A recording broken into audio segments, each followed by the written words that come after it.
से पूछती हैं, हे कनु, जिस इतिहास की रचना तुम करने जा रहे हो, क्या उसमें मेरे प्रेम या फिर मेरी यादों की कोई जगह होगी? क्या भारी भरकम युद्ध और ये नीति अनीति के शब्द मेरे सरल प्रेम से बड़े हैं? ये नाटक उस समय की राधा का चित्रण है, जो कृष्ण के विराट स्वरूप को नहीं बल्कि अपने कनु को खोज रही है। प्रेम केवल मिलन नहीं, एक अंतहीन इंतजार भी है, समर्पण की पराकाष्ठा और वियोग का संसार भी है। राधा के मन की उन गहरी संवेदनाओं को लाए हैं हम, कनुप्रिया के माध्यम से आत्मबोध की यात्रा दिखा रहे हैं हम। प्रस्तुति शुरू होने से पहले मैं आप सभी सुधी दर्शकों से कुछ विनम्र निवेदन करना चाहती हूँ, ताकि इस विश्व स्तरीय नाट्य अनुभव में कोई व्यवधान न आए। कृपया अपने मोबाइल फोन को पूरी तरह से बंद कर लें या उन्हें साइलेंट मोड पर रखें। आपकी एक रिंगटोन कलाकारों की एकाग्रता और साथ ही दर्शकों के अनुभव को भंग कर सकती है। यदि आपके साथ छोटे बच्चे हैं तो कृपया उन्हें अनुशासित रखें और सुनिश्चित करें कि वो शांत रहें, ताकि नाटक की शांति और गंभीरता बनी रहे। इम्फाल मणिपुर से आए कोरस रेपेट्री थिएटर की ये प्रस्तुति रंगमंच की दुनिया में एक मील का पत्थर मानी जाती है। कनुप्रिया यानी राधा, यह राधा और कृष्ण के प्रेम को राधा के दृष्टिकोण से दिखाया गया है। कृष्ण का बार बार दूर चले जाना, राधा के भीतर जो प्रश्न, जो पीड़ा और जो आत्म संघर्ष पैदा करता है, ये नाटक उसी की अभिव्यक्ति है। ये प्रेम राधा को कमजोर नहीं बल्कि एक सजग और मानवीय रूप में स्थापित करता है।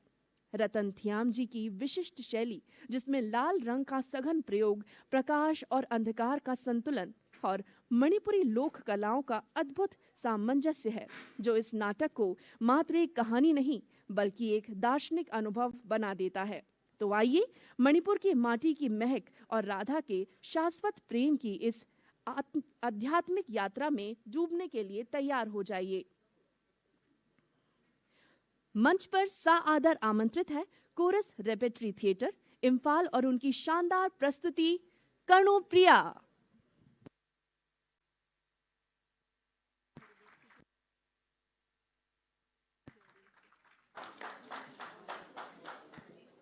एक और खास बात मैं आप सभी के सामने कहना चाहूंगी कि इस सभागार में खाना पीना वर्जित है, तो कृपया यदि आपके पास खाने पीने की कोई भी वस्तु हो तो कृपया उसका उपयोग ना करें। ये मेरा आप सभी से विनम्र निवेदन है। भोपाल का प्रतिष्ठित भारत भवन अपनी स्थापना के गौरवशाली वर्षों के उपलक्ष्य में 9 दिवसीय महाभारत केंद्रित कला उत्सव का भव्य आयोजन कर रहा है, जिसके हम सभी साक्षी बन रहे हैं। और इस समारोह में महाभारत की कालजयी गाथा को विभिन्न राज्यों की परंपरा नृत्य शैली जैसे मयूरभंज छाऊ, जिसकी प्रस्तुति अभी कुछ देर पूर्व हम सभी ने देखी, और आधुनिक नाटक प्रस्तुति के माध्यम से जीवंत कर रहा है। उत्सव का मुख्य उद्देश्य देश की महान सांस्कृतिक और आध्यात्मिक विरासत को बचाए रखना है, कला के माध्यम से युवा पीढ़ी तक पहुंचाना और विरासत के साथ विकास के मूल मंत्र को चरितार्थ करना भी है। इस आयोजन में पद्मश्री रतन थियाम और आदित्य जी जैसे विश्व प्रसिद्ध निदेशकों के दल अपनी अद्भुत कलात्मक प्रतिभा प्रदर्शित कर रहे हैं, जो बेहद खास बन जाती है। ये 9 दिवसीय महाकुंभ भोपाल के कला प्रेमियों के लिए साहित्य, संगीत, नृत्य और रंगमंच का एक ऐसा संगम है जो मानवीय संवेदना और जीवंत को गहराई से यहाँ पर दर्शाता है। तो बस कुछ एक पलों का इंतजार, तत्पश्चात आप सभी के समक्ष प्रस्तुत होगा नाटक कनुप्रिया।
ये जो खास प्रस्तुति आप सभी देखने वाले हैं, इसके पश्चात बहिरंग में एक और प्रस्तुति आप देख पाएंगे, जिसकी शुरुआत लगभग 7:30 बजे से होगी।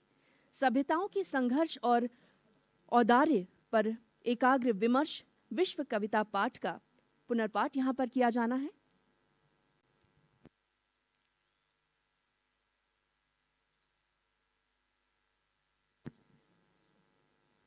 ये जो सूचना मैं आप सभी को दे रही थी, ये आप सभी के पास पहले से मौजूद है। मैं आप सभी को बताना चाहूंगी कि बहिरंग का जो कार्यक्रम था, ये जो प्रस्तुति आप अभी देखेंगे यहाँ पर, इसके 10 मिनट पश्चात यहीं पर आप सभी देख पाएंगे।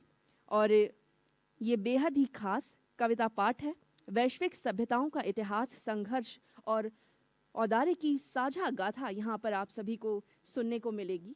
संघर्ष ने उन्हें दृढ़ता, साहस और पहचान दी है, जबकि औदार्य ने सहजता, करुणा और संवाद सिखाया है।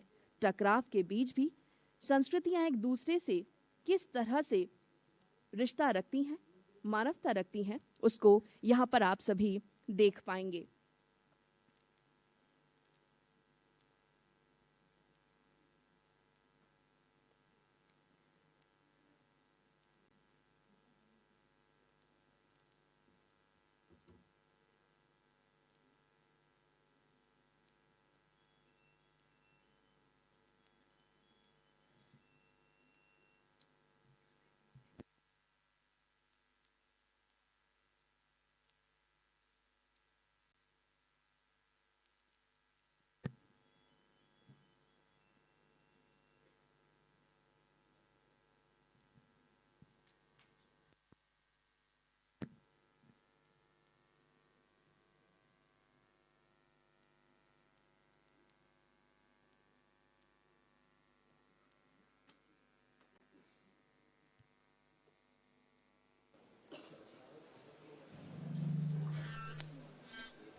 कनुप्रिया में प्रेम और वियोग को आध्यात्मिक अनुभव की तरह चरितार्थ किया गया है। राधा का संघर्ष केवल कृष्ण से नहीं, बल्कि स्वयं से भी है। क्या प्रेम का अर्थ केवल त्याग और पीड़ा है, या उसमें आत्म स्वीकृति और पूर्णता भी निहित है? इसी प्रश्न के माध्यम से नाटक को छूता है और स्त्री के भावनात्मक संसार को सशक्त स्वर देता है। रतन थियाम की मंच रचना इस नाटक की आत्मा है। मैंने आप सभी को बताया भी है कि लाल रंग का सघन प्रयोग, प्रकाश और अंधकार का संतुलन, सन्नाटा, भाषा, दिए, जल और प्रकृति के प्रतीक सब मिलकर मंच को एक जीवित काव्य में बदल देते हैं। मणिपुरी लोक कलाओं और साथ ही साथ संगीत और पारंपरिक सौंदर्य बोध का प्रयोग नाटक को स्थानीय जड़ों से जोड़ते हुए उसे वैश्विक अर्थवत्ता प्रदान करता है। अंततः कनुप्रिया प्रेम की पराकाष्ठा पर पहुंचकर एक दार्शनिक प्रश्न बन जाता है, जहां राधा का प्रेम, उसकी पीड़ा और उसकी चेतना मानवीय अस्तित्व और आध्यात्मिक खोज का प्रतीक बनकर उभरती है।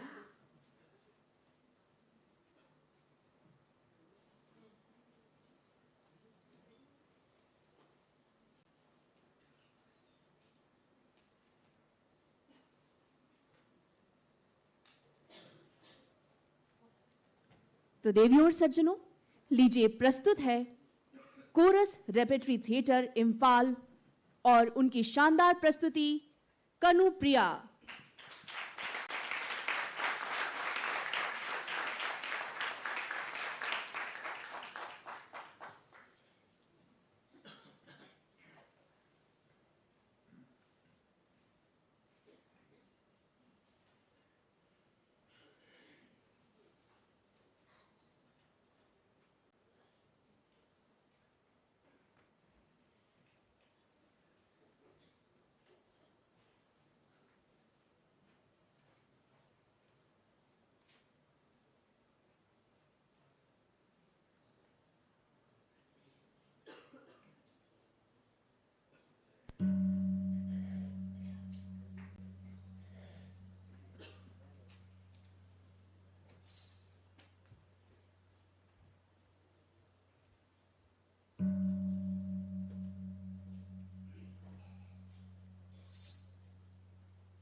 ꯂꯝꯕꯤꯒꯤ ꯁꯤꯗꯥꯏꯗ ꯂꯦꯞꯇꯨꯅ ꯂꯩꯔꯤꯕ ꯎꯔꯨꯝ ꯂꯥꯡꯂꯕ ꯁꯦꯡꯂꯕ ꯁꯣꯛ ꯄꯥꯝꯕꯤ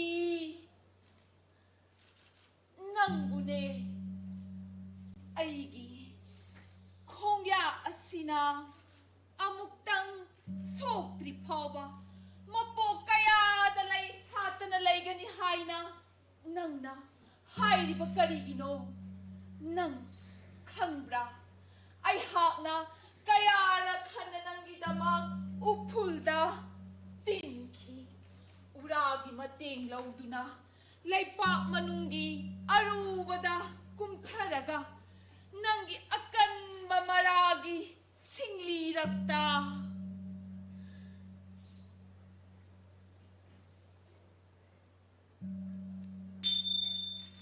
ꯑꯄꯣꯝꯕ ꯂꯩ ꯑꯣꯏꯗꯨꯅ ꯑꯅꯧꯕ ꯊꯤꯡꯒꯠꯂꯛꯄ ꯑꯊꯣꯠꯄ ꯍꯅꯧ ꯑꯣꯏꯅ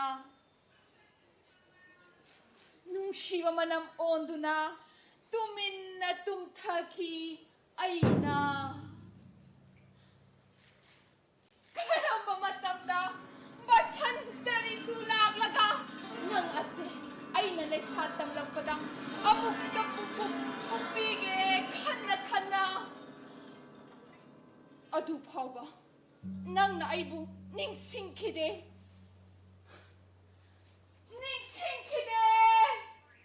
ꯅꯪꯅ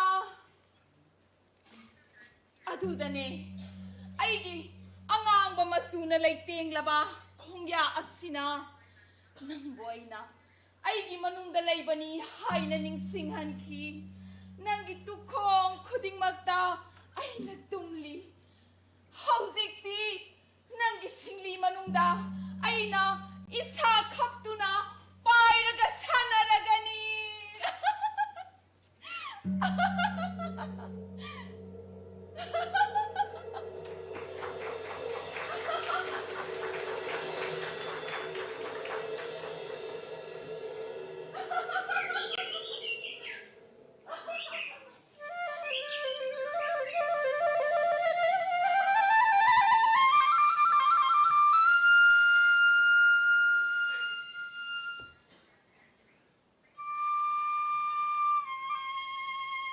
ꯑꯗꯨꯒ ꯅꯪꯒꯤ ꯅꯁꯥ ꯃꯌꯥꯝꯗ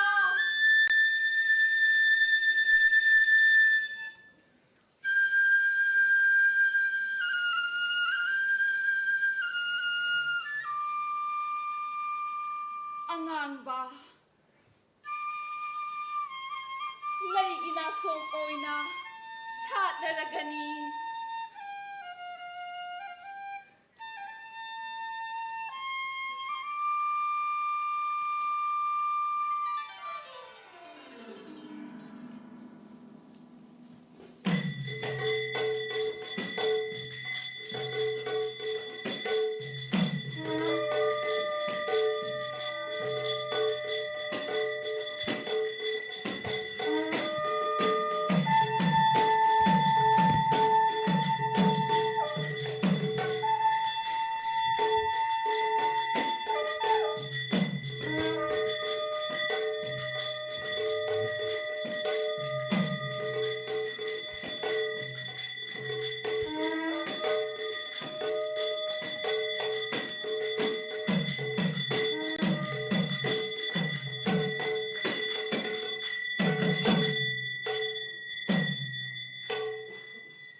ध्यान तौदुना लेपा थेंगनखी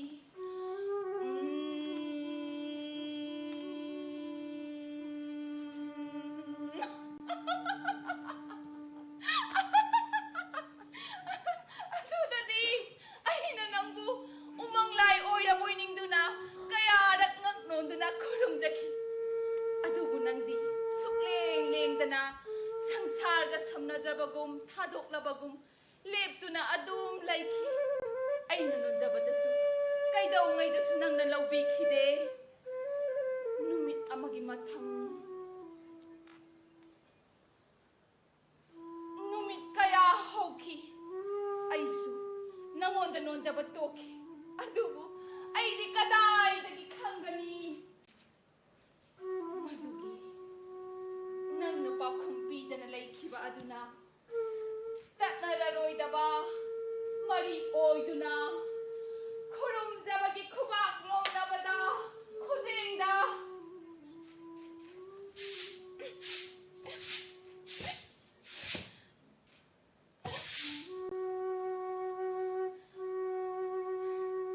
ꯑꯁꯨꯝ ꯍꯥꯏꯅ ꯂꯧꯊꯣꯛꯄ ꯌꯥꯗꯕ ꯃꯈꯩ ꯅꯞꯁꯤꯟꯅꯈꯤꯒꯅꯤ ꯍꯥꯏꯕꯗꯤ ꯑꯩꯗꯤ ꯀꯔꯝ ꯍꯥꯏꯅ ꯈꯪꯒꯅꯤ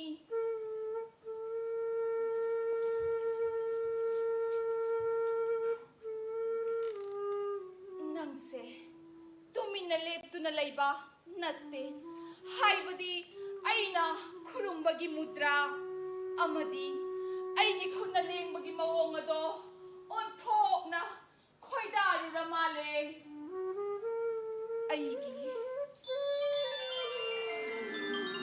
사택 사원부 아마맘따 오이나 분실라게 칸나 loinamak semitaba nangdi karigi aigi kurumbadu khatang laubigadage aduga angawi ai nangayon ama nangse sangsaragi pamilama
Zamunagi asik paghat asida ishagi phijol pumnamak torbanda thamlamlaga aina matam sangna ising manungda sanajai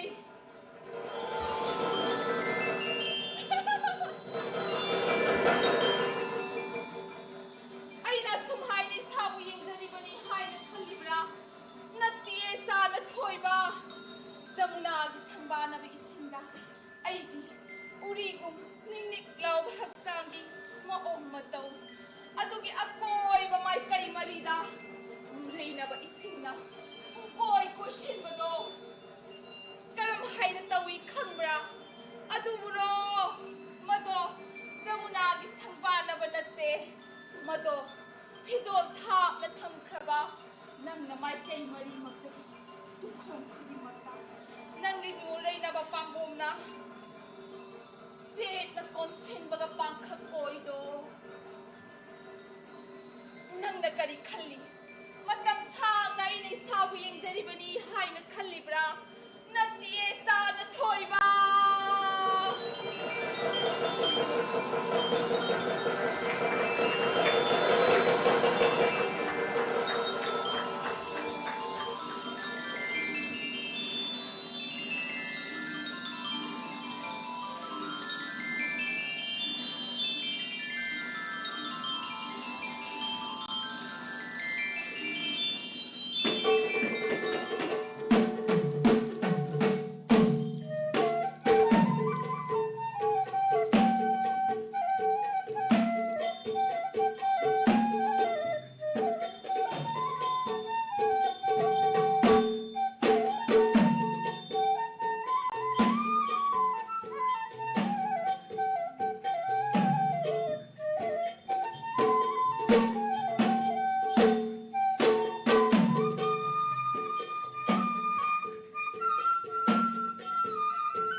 इबेमा संध्या ओइसलकली थांगवही असे चुखतरगे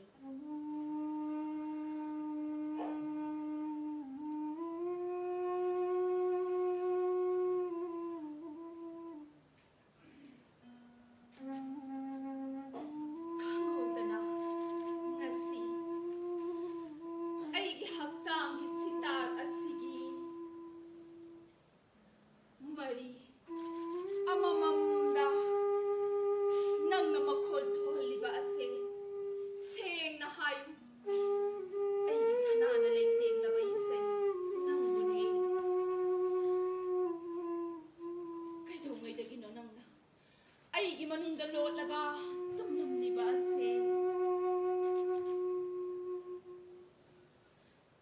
taho aise aigi haksang pumnama phina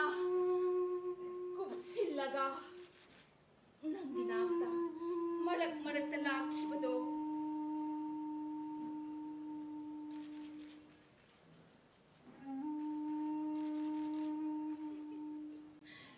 अइना कयादा इकाइजख्रबा अदुना अयाबा मतमदा अइगी खुबाक अनि असिना ngaglainaba mai ase khumjinjakhriba aina kayada ikaijakhriba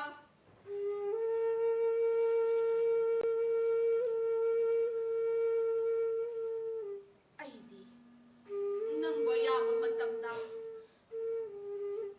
aguba hizam marumdata thengnakhi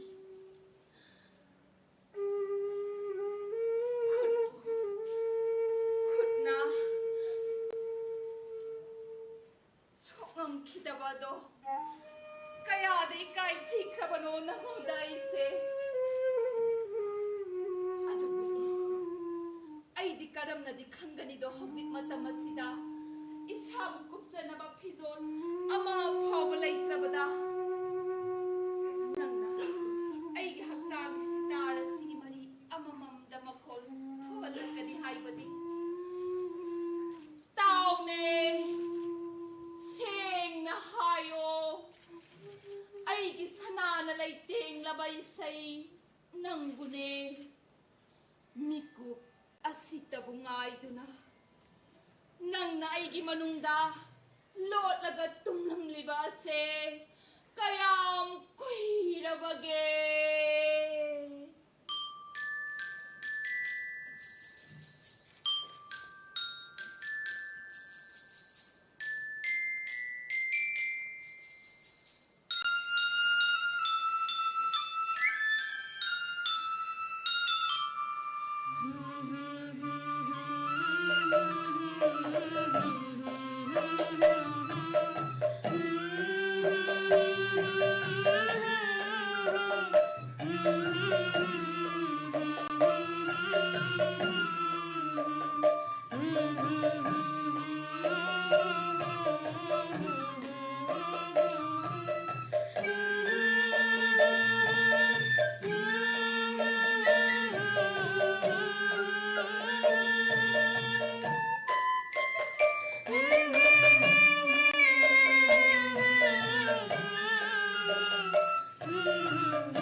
Nangi isinggu muraba haksanggu koi na jagoi sajakhiba aigi khong ani asina numit aduda aibu pudani yumda halan khiba karigino nangdi adugi rasanabagi ahing adugi mapung phadaba majitpu loina magsingsindu mapung phanduna makhoi mayumda halanki adubu is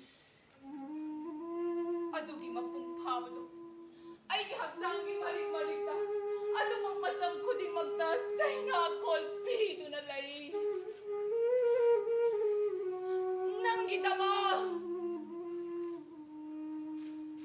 onthokbani nangse aina lakningdraba matamda nangi basigi aruba alak amana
ꯍꯟꯅ ꯌꯥꯅꯤꯡꯗꯕ ꯌꯥꯎꯅ ꯁꯥꯎꯅꯤꯡꯅ ꯍꯪꯉꯤ ꯍꯩꯃ ꯃꯁꯤꯒꯤ ꯀꯟꯍꯥ ꯍꯥꯏꯕꯁꯦ ꯅꯪꯒ ꯀꯔꯤ ꯊꯣꯛꯅꯩ ꯅꯪꯒ ꯀꯔꯤ ꯊꯣꯛꯅꯩ ꯅꯪꯒ ꯀꯔꯤ ꯊꯣꯛꯅꯩ ꯅꯪꯒ ꯀꯔꯤ ꯊꯣꯛꯅꯩ ꯑꯩꯗꯤ ꯉꯁꯤ ꯐꯥꯎꯕ ꯀꯔꯤꯁꯨ ꯍꯥꯏꯗꯣꯛꯆꯕ ꯉꯝꯖꯗꯦ ꯇꯁꯦꯡꯅ ꯅꯪꯁꯤꯕꯨ ꯑꯩꯒꯤ ꯀꯅꯥꯅꯣ ꯃꯔꯛ ꯃꯔꯛꯇ ꯂꯩꯅꯕꯒꯤꯗꯃꯛ ꯃꯣꯡꯁꯣꯡꯒꯤ ꯇꯤꯡꯈꯪ ꯃꯔꯛ ꯐꯥꯎꯔꯒ ꯑꯉꯥꯡꯕ ꯑꯉꯧꯕ ꯂꯩ ꯍꯦꯛꯂꯒ ꯅꯪꯅ ꯑꯩꯒꯤ ꯐꯤꯒꯥꯎꯗ ꯊꯥꯗꯕꯤꯈꯤꯕ ꯃꯇꯝꯗꯨꯗ ꯑꯩꯅ ꯊꯃꯣꯏ ꯁꯦꯡꯅ ꯆꯝꯅ ꯅꯨꯡꯁꯤꯅ ꯉꯛꯁꯦ ꯂꯩꯅ ꯂꯩꯅ ꯀꯣꯛꯁꯦ ꯍꯥꯏꯔꯒ ꯍꯥꯏꯈꯤꯕꯅꯦ ꯀꯔꯤ ꯍꯥꯏꯔꯤꯕ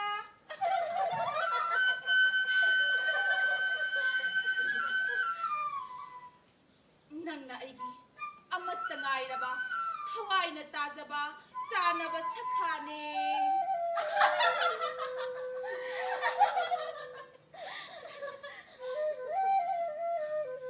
ꯀꯔꯤꯒꯨꯝꯕꯗ ꯅꯪꯅ ꯂꯃꯩ ꯆꯥꯛꯂꯛꯂꯕ ꯃꯩꯅ ꯋꯥꯏꯔꯕ ꯎꯁꯥ ꯇꯦꯛꯊꯔꯛꯂꯕ ꯎ ꯄꯥꯝꯕꯤ ꯃꯆꯥ ꯃꯔꯩ ꯍꯥ ꯇꯨꯝꯂꯕ ꯃꯍꯤꯂꯛꯇ ꯍꯥꯔꯕ ꯃꯩꯈꯨ ꯃꯔꯛꯇ ꯎꯄꯥꯏ ꯂꯩꯇ꯭ꯔꯕꯤ ꯄꯥꯡꯒꯜ ꯁꯣꯜꯂꯕꯤ ꯃꯍꯨꯠ ꯆꯠꯅꯕꯤ ꯑꯩꯕꯨ ꯊꯧꯅꯥ ꯐꯕ ꯅꯪꯒꯤ ꯄꯥꯡꯕꯣꯛ ꯑꯅꯤꯅ ꯂꯩꯅ ꯊꯜꯂꯕ ꯄꯣꯂꯥꯡꯗ ꯆꯦꯛꯁꯤꯟꯅ ꯊꯥꯡꯒꯠꯄꯤꯔꯦ ꯍꯥꯏꯔꯒ ꯃꯩꯔꯤ ꯃꯔꯛ ꯐꯥꯎꯗꯨꯅ ꯃꯄꯥꯟꯗ ꯄꯨꯊꯣꯛꯄꯤꯔꯝꯂꯦ ꯑꯗꯨꯗꯗꯤ ꯑꯩꯅ ꯇꯧꯕꯤ ꯃꯜꯈꯝꯕ ꯎꯠꯆꯕꯒ ꯂꯣꯏꯅꯅ ꯊꯃꯣꯏꯒꯤ ꯅꯨꯡꯁꯤꯕ ꯃꯌꯥꯝ ꯄꯨꯟꯁꯤꯜꯂꯒ ꯑꯍꯤꯛꯄ ꯋꯥꯍꯩꯅ ꯍꯥꯏꯈꯤꯕꯅꯦ ꯀꯔꯤꯒꯨꯝꯕꯗ ꯅꯪꯅ ꯕꯥꯁꯤ ꯈꯣꯡꯗꯨꯅ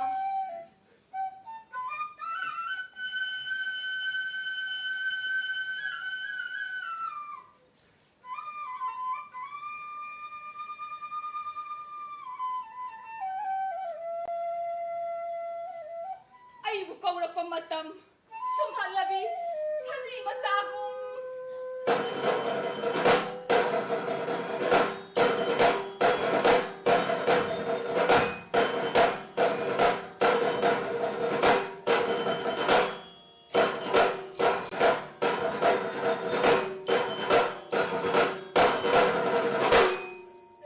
ꯑꯩꯅ ꯂꯥꯛꯈꯤꯕ ꯃꯇꯝ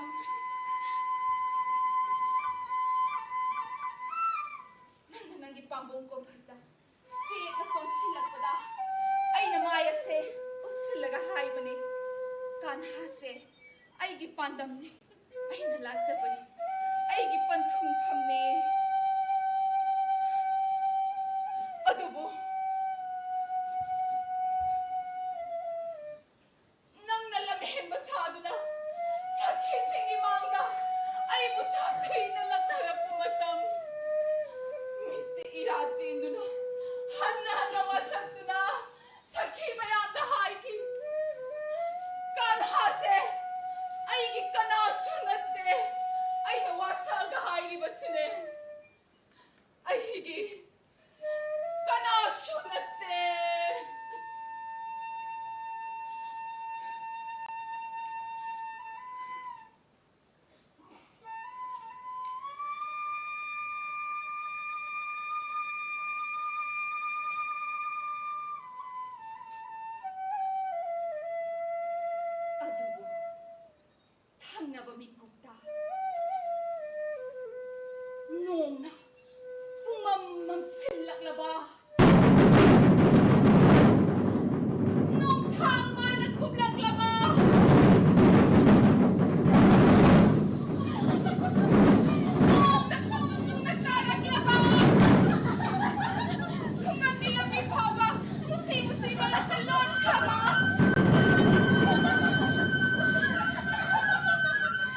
कोनसिलगा खुंगंगी मसिन फावा पुदुना लाइदो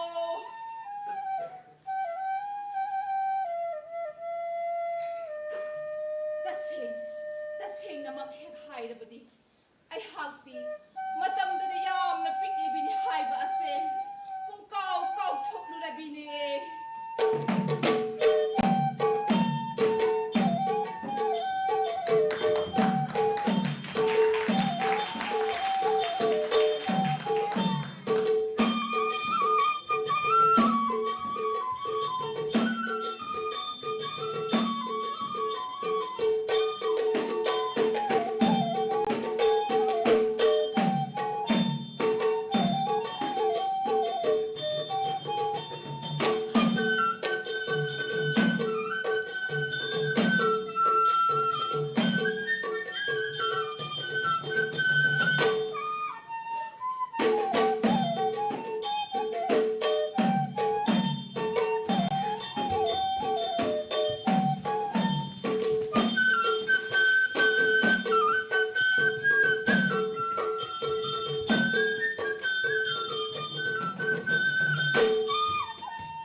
कानद्रबा खोंगचत चतलिबा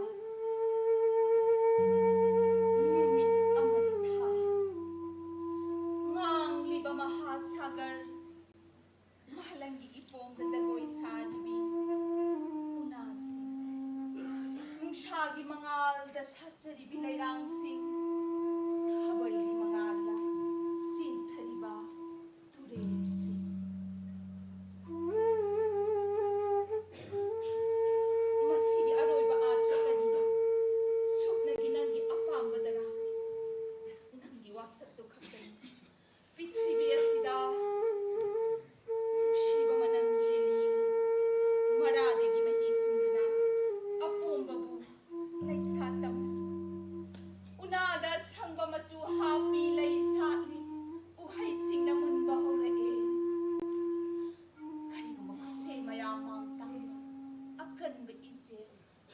aduga punsigi loinai da thauram singi atra suknagi nangi apamba amagi wasaktagi thokpa oirabadi amukta hayo aigi apamba ibungo nangi siguma apamba amagi wasaki atra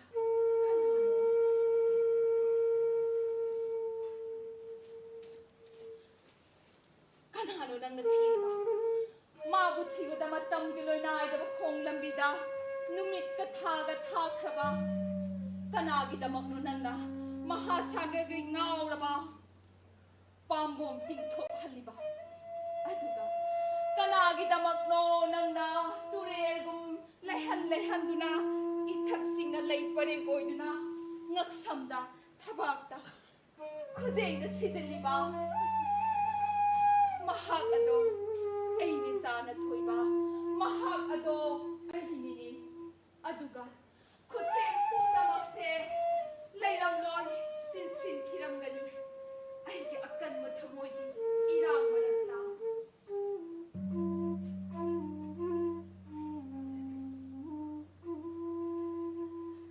hathengna sanama aduga nung yawna nungsibagi kudamadugi matu soktharaklaba matam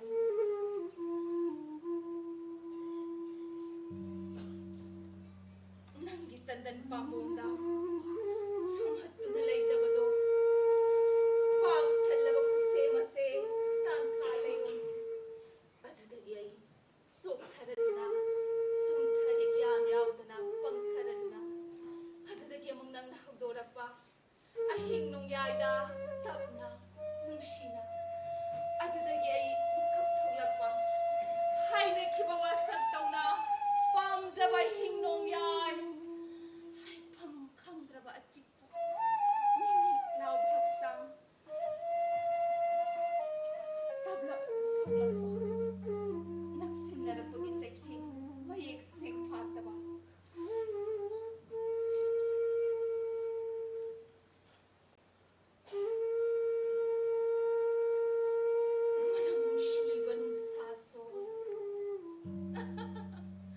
adudagi mapung phabadagi kongthoragaba amadi tuminna laibaduna laisemlakpadawna parengilakpadawna nangi asigumba khusem laiteng mayam sigi manunda aikhoyani karisu laitaba ningsiba pelhaudaba sanabagi mapa naidaba hanjinbane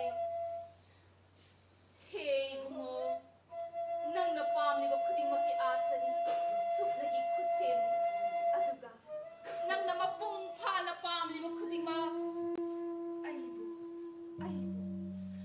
aibu ne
unabagi kham thengba mikupta pangthakraba madi kari matalengba khotpa tawdana leiriba asigi nungi wahanto nangna khangriba karigino chana thoiba nangi mapok mapoki amatta ngairabi loinabi ai hakse aduguma mikup aduda khanghaudana nangi naktagi lapthokhiba natte aigi thawai nangbune nangna karigi khangba ngamdribano ikaiba haiba ase supnagi hakchanga aktagi sunatte khamoigi su ikaiba laye khangdaba singnaba ama langtaknabagi aronba phongdok pangamdraba waron pendaba mayam ase hanna hanna aigi nungaibagi ayobi pankhai yaurakpada sumhattuna thammi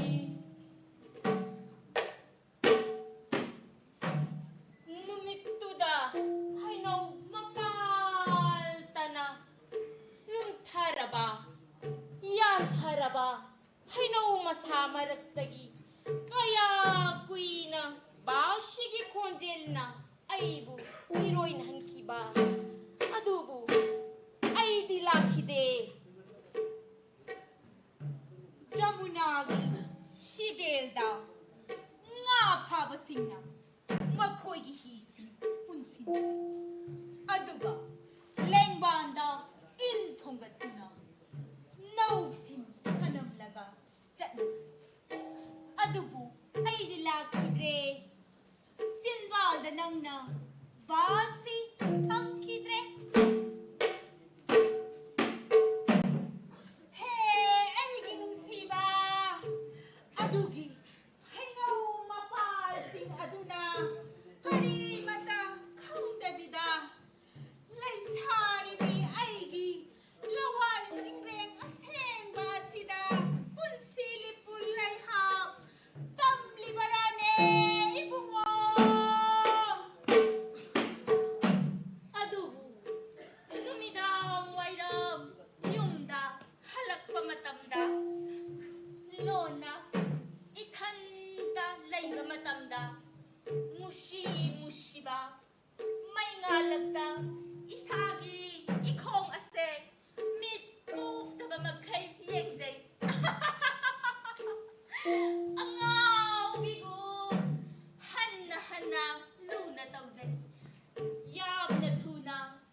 unabagi ayobi phangna tanglaba miku aigi khubak-tagi marak tanan thokhibado nanga unabagi athasu khangkhidabado adu sanaba karigino hairabada ikai bahaiba ase supnagi hakchang ngak-tagi sunate thamoigi su ikai ba laye unakhidliba singnaba langtaknabagi aronba Hongdok pangamdraba warol, pendaba mayam ase phawdoktuna, thenglaba su thengna, ai lakani thawaigi mabungo. Artha oirabadi nangna, nangi sandal pambo maduna konbiraga sumhatpigadra.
hannal laklan. Jai kai raba punja, nay kai raba urising, atiya da pai riba uthul mayam sina, nangonda hai riba natra. Nangi adugumlaba lambi aduda ngasidi Krishnagi akhauhini tara nipalgi lani singna landa saruk yaba chatlido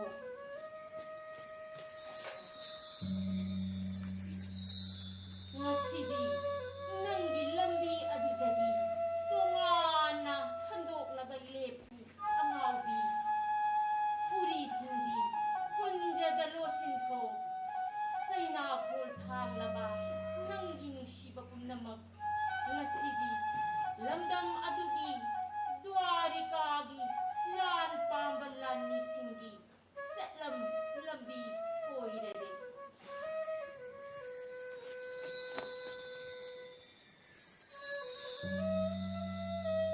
panu haibase nangi khwaidagi tana thoirabi ai yaragi magi tukhong khudingmak nangna khangi haiba ai yarage masing thingamdraba lani punamak amama loina mahakine adugu nang khangjilu makoi kanamatana nang khamde lambi dagi hando u angawi asigumba hainau pambigi masase mahakna pamjerambani nangna lakraba matamda numidang wairam khudingi masidang ngaina mana basi kundra hanna nangi naming panduna nangdu kaukibani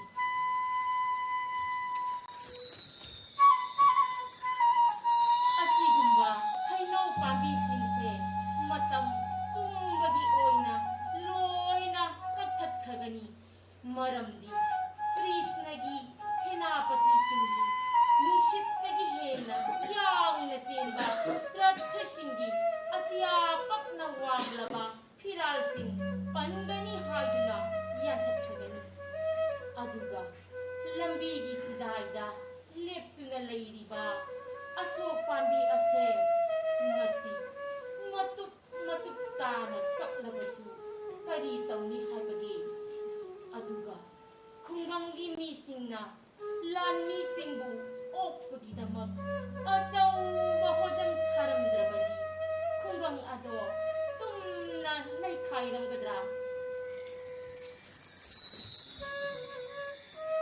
karigi waribano angawi hojik ondiba Krishnagi mawong sidi hanagi hatinna tinakiba mawong adudagi na laptop na labi.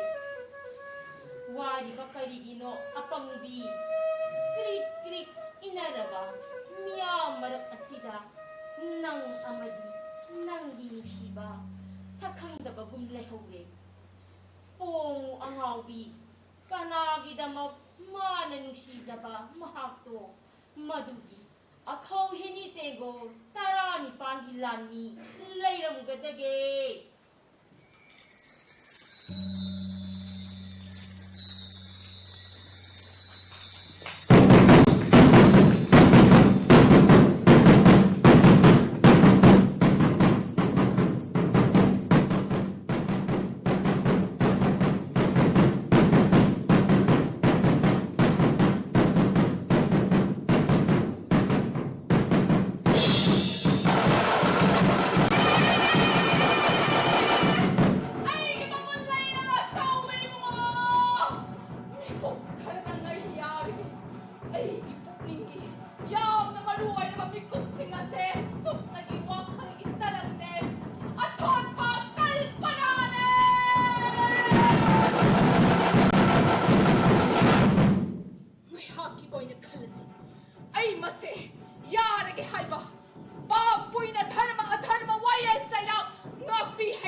hꯧzik fauna nang nagpipiliba, budhi po na maase, tasing kontin na namahon na mo na, nakal, yelo, mayroon na si Tahoba, itihasa dugyat, hadi, ay, kalibat na kambangamde.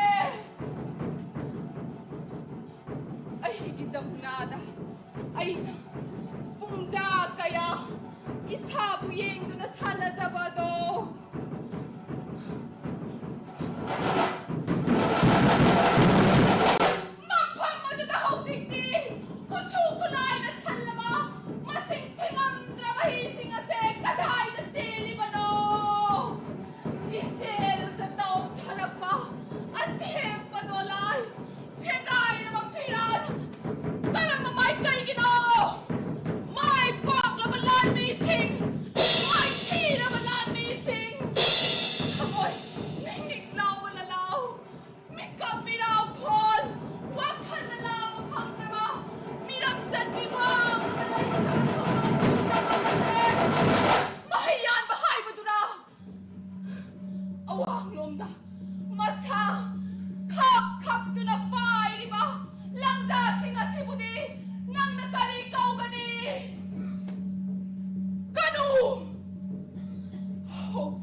Matamduda.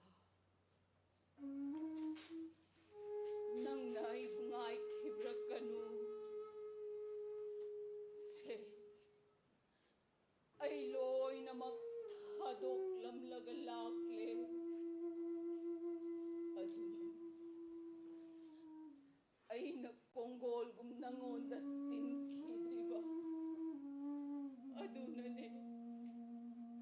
Ay nagolok tas hanabara sila duda. Yaw kidriba. Malamdi. Ay kan. Ay amok hanahalag kiganihay ba? Nang naibukaw kibada. Ay ha. Kong lambi adugi.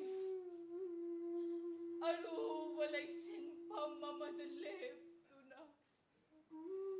Nang mungahay do na laydiye. Kalidog na da. Handag itihas simlag pa da. Nang natantalehaw da na ba? He ay ginungsitoy ba? Kilima kong yam na hagsin na nung sinagkiba matamsing da. Nang isanat ho'y bisaki ay nang ipamom na konsinbiki. Ado,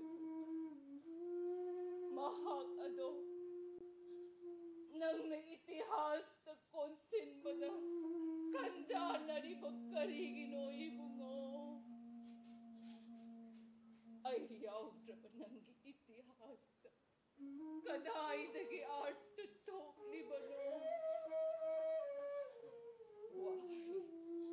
Wahay, sup nagi wahay. Radhayaw draba, loy na mag-ikaw rang ba, art yaw draba wahay ngagtane. Tao ay higil mo, nang napamihay do na ay loy na mag-hadok lang lagalakles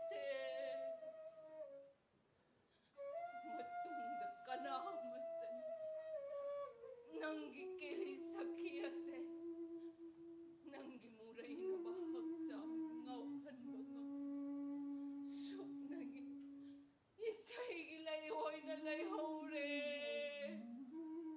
ay tanapa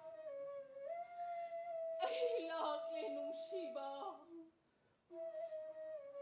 ay gibenido may masugilay tedpiki ba nang gikodom bising hawsi itihas ta artatok di magkarino nang naibukaw kibada ay ha kong lambi adugi aru walay sinpang mamada limba pao ling na so yung nalip to na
देवी और hello देवियों और सज्जनों, एक बार पुनः जोरदार तालियां सभी कलाकारों के लिए। मैं थवई थियाम जी और सभी समूह के कलाकारों से निवेदन करती हूँ, कृपया आप सभी मंच पर पधारें। और मैं थवई जी से निवेदन करना चाहूंगी, कृपया आप सभी कलाकारों का परिचय अवश्य करवाएं।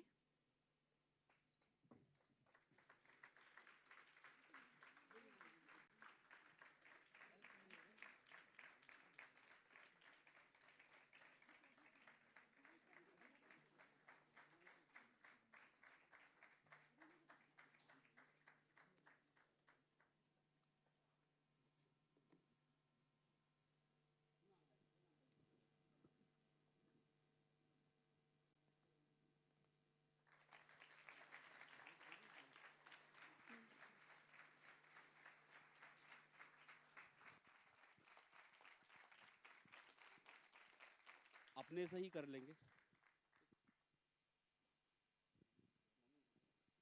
मेरा नाम Asem Tomba Singh, musician. My name is Alex Yongpupam, musician. Lokendra Singh, production manager and musician.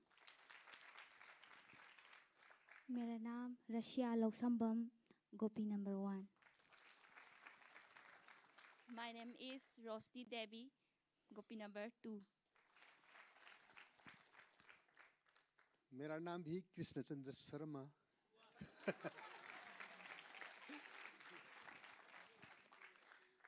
मेरा नाम इंदिरा नोमाइथम। मेरा नाम रोजिता देवी। तरुणी देवी, गोपी नंबर 4। सभी लोग, मेरा नाम रूपचंद्र मैतई, स्टेज मैनेजर। मेरा नाम Surjit Singh, लैलाकपम। Hello everyone, I am Nikando and I'm assistant stage manager of this production. Thank you.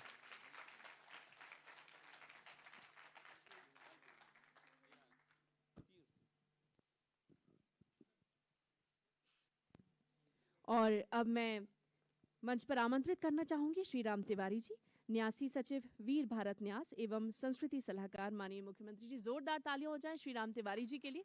मैं आपसे निवेदन करती हूं, कृपया आप समूह प्रमुख थवाई थियाम जी को पुष्पगुच्छ भेंट करें और साथ ही उन्हें एक स्मृति चिन्ह भी आप भेंट करें।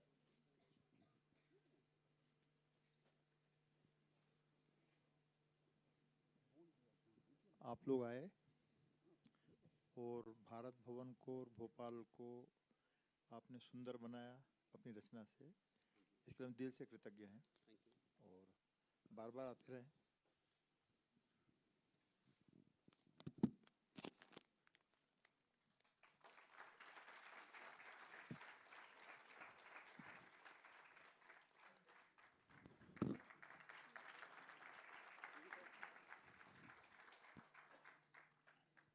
बहुत बहुत धन्यवाद।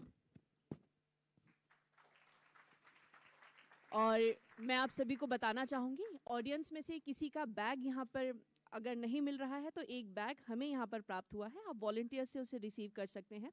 साथ ही साथ एक बेहद खास सूचना मैं आप सभी को देना चाहूंगी कि बहिरंग में जो प्रस्तुति होने वाली थी वो स्थानांतरित कर यहीं होने वाली है और मैं सभी से निवेदन करती हूँ, कृपया आप सभी यहीं पर अपना स्थान प्राप्त करेंगे। बस कुछ ही क्षणों बाद सभी व्यवस्थाओं के साथ हम यहाँ पर पुनः उपस्थित होंगे।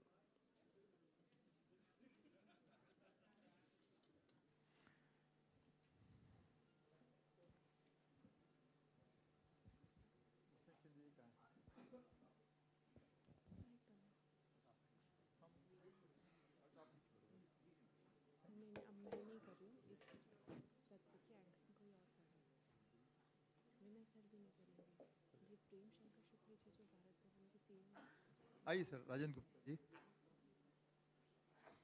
सादर पधारें, कहीं भी जहां आपको प्लीज।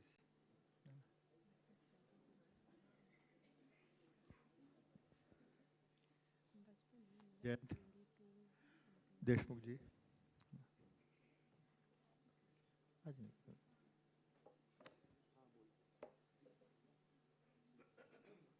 संतोष चौबे जी।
नमस्कार।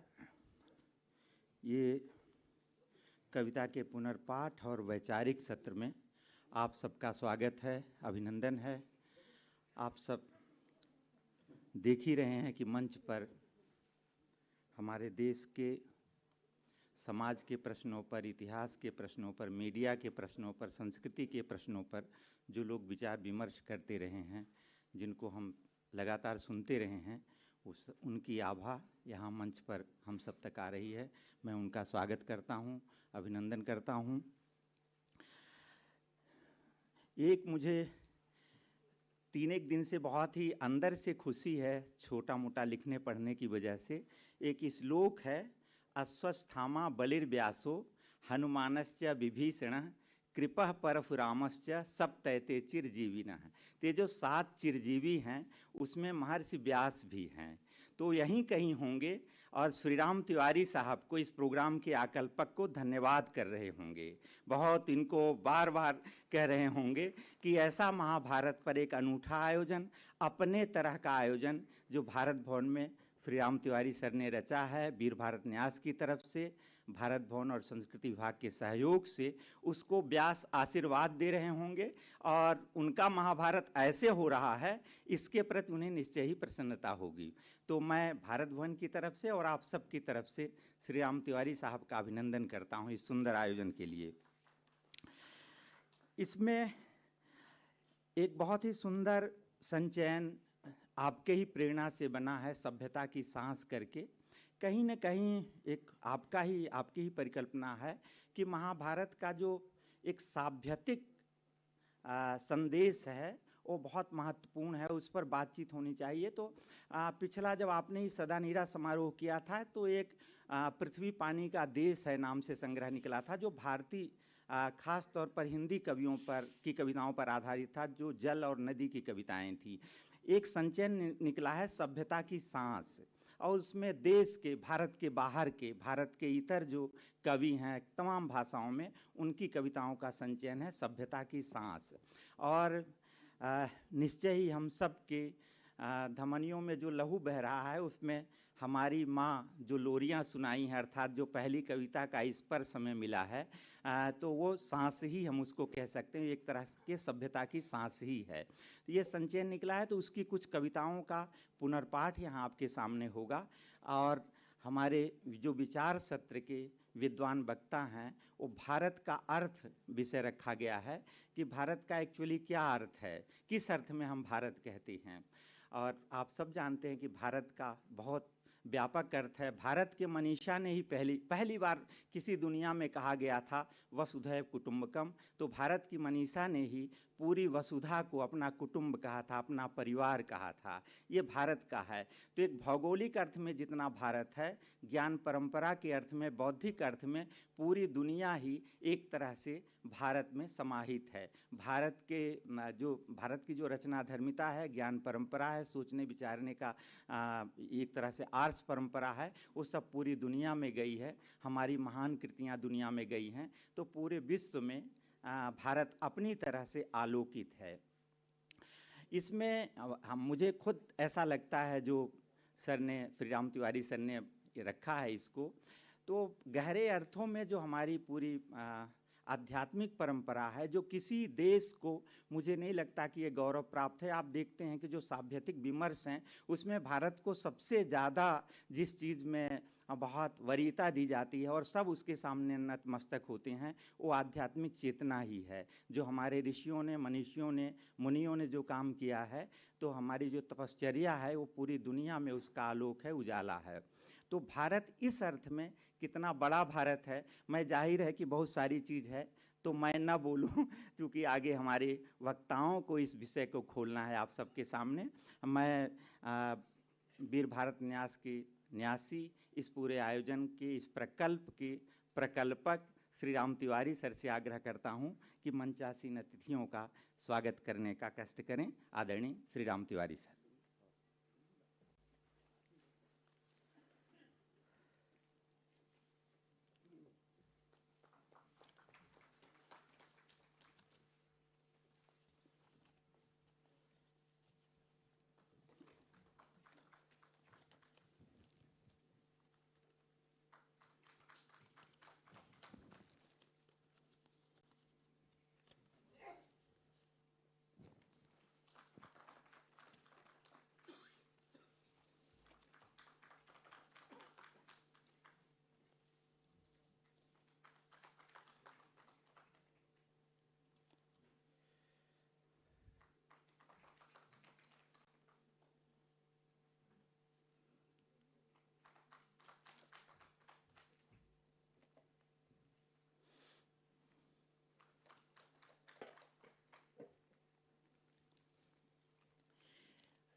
मंचासीन जिन विभूतियों को आप देख रहे हैं उसमें आदरणीय राजन गुप्त जी, जैन देशमुख जी, दीपाली पटवाडकर जी, डॉक्टर शिवकांत वाजपेयी जी, डॉक्टर सीताराम दुबे जी, श्री बसंत शिंदे जी, आदरणीय संतोष चौबे जी, आदरणीय मुकेश मिश्रा जी, आदरणीय शैलेंद्र शर्मा जी, आदरणीय राजेश शर्मा जी यहाँ सुशोभित हैं। मैं पुनः अभिनंदन करता हूँ, स्वागत करता हूँ।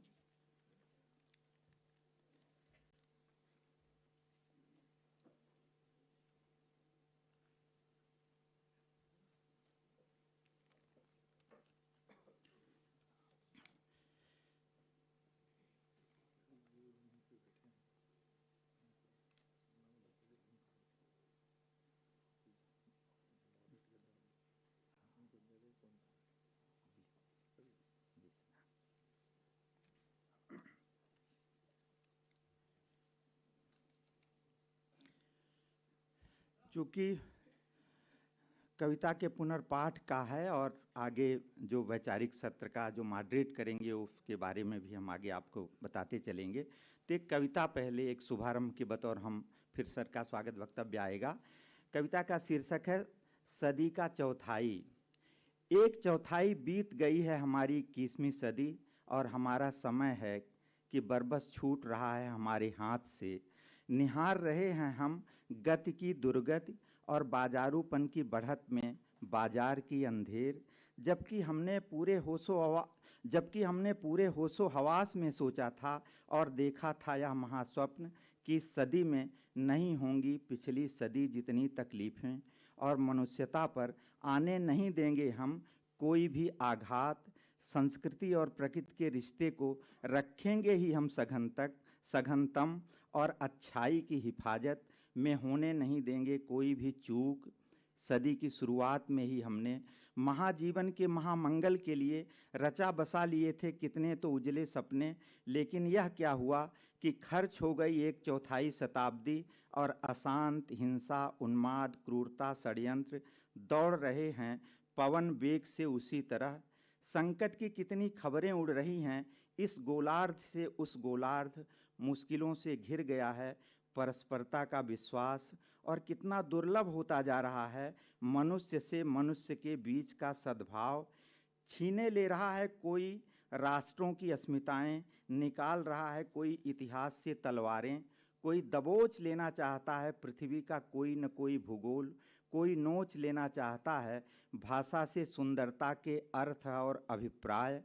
हमने कितना खो दिया है स्मृति का अवकाश, और सिकुड़ रहा है कितना हमारी सदा सयता का आकाश। संवेदनाओं को बहुत पीछे छोड़ दौड़ रही हैं सूचनाएं, विस्थापन, महामारी, कटुता से परेशान हैं हमारी तारीखें।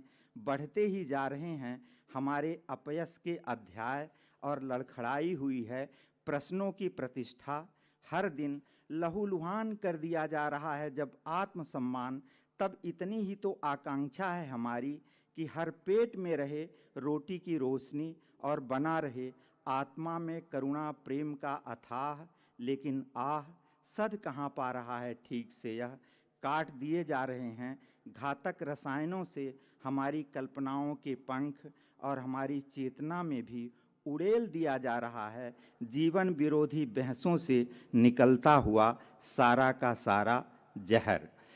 दरअसल जो कविता जिस तरह की चिंता को लेकर करती है, तो ये जो प्रश्नाकुलता है, जो वैचारिक सत्र है इस महाभारत समारोह में इसीलिए परिकल्पित किया गया है कि हमारे युग की जो पीड़ाएं हैं, मुश्किलें हैं, हम अपनी उत्सव प्रियता के साथ इन प्रश्नों को भी, इन प्रश्नाकुलताओं को भी सामने लाएं।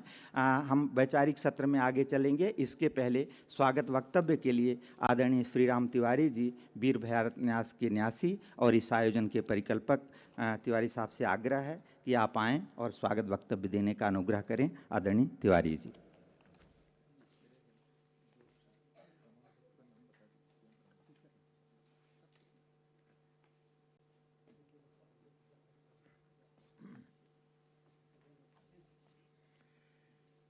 मंचासीन मित्रों और इस अंतरंग सभागार में उपस्थित सारे मित्रों, सबका हृदय से स्वागत है।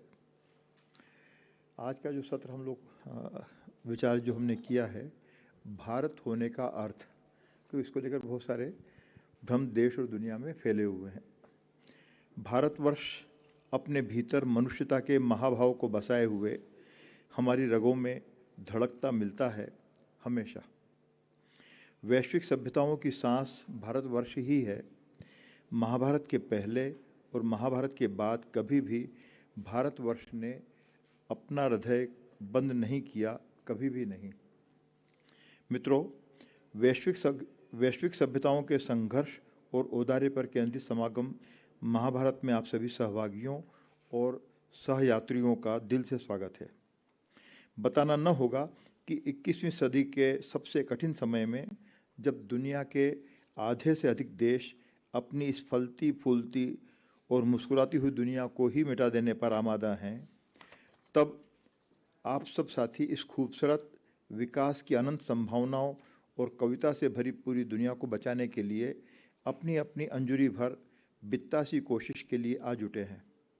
इससे हमारी और जाहिर है कि सर्वे भवन्तु सुखिनः सर्वे सन्तु निरामयः की संस्कृति और सभ्यता वाले भारतवर्ष की हिम्मत निश्चित रूप से बंध रही होगी, ऐसा मेरा दृढ़ विश्वास। इस महाभारत समागम के माध्यम से हम भारतवर्ष की विरासत के, सृजनात्मकता के तथा भगवान श्री कृष्ण के शांति, अनुशासन, अभय और उदय के पाठ को गुनने, समझने तथा हृदय में आत्मसात करने का आह्वान कर रहे हैं। भारतवर्ष का अर्थ ही है मानवीय मर्यादा और मानवीय गरिमा की रक्षा के लिए सदैव संकल्पित एवं सर्जना तथा औदार्य के प्रकाश से सदैव ही दीप्तिमान महादेश।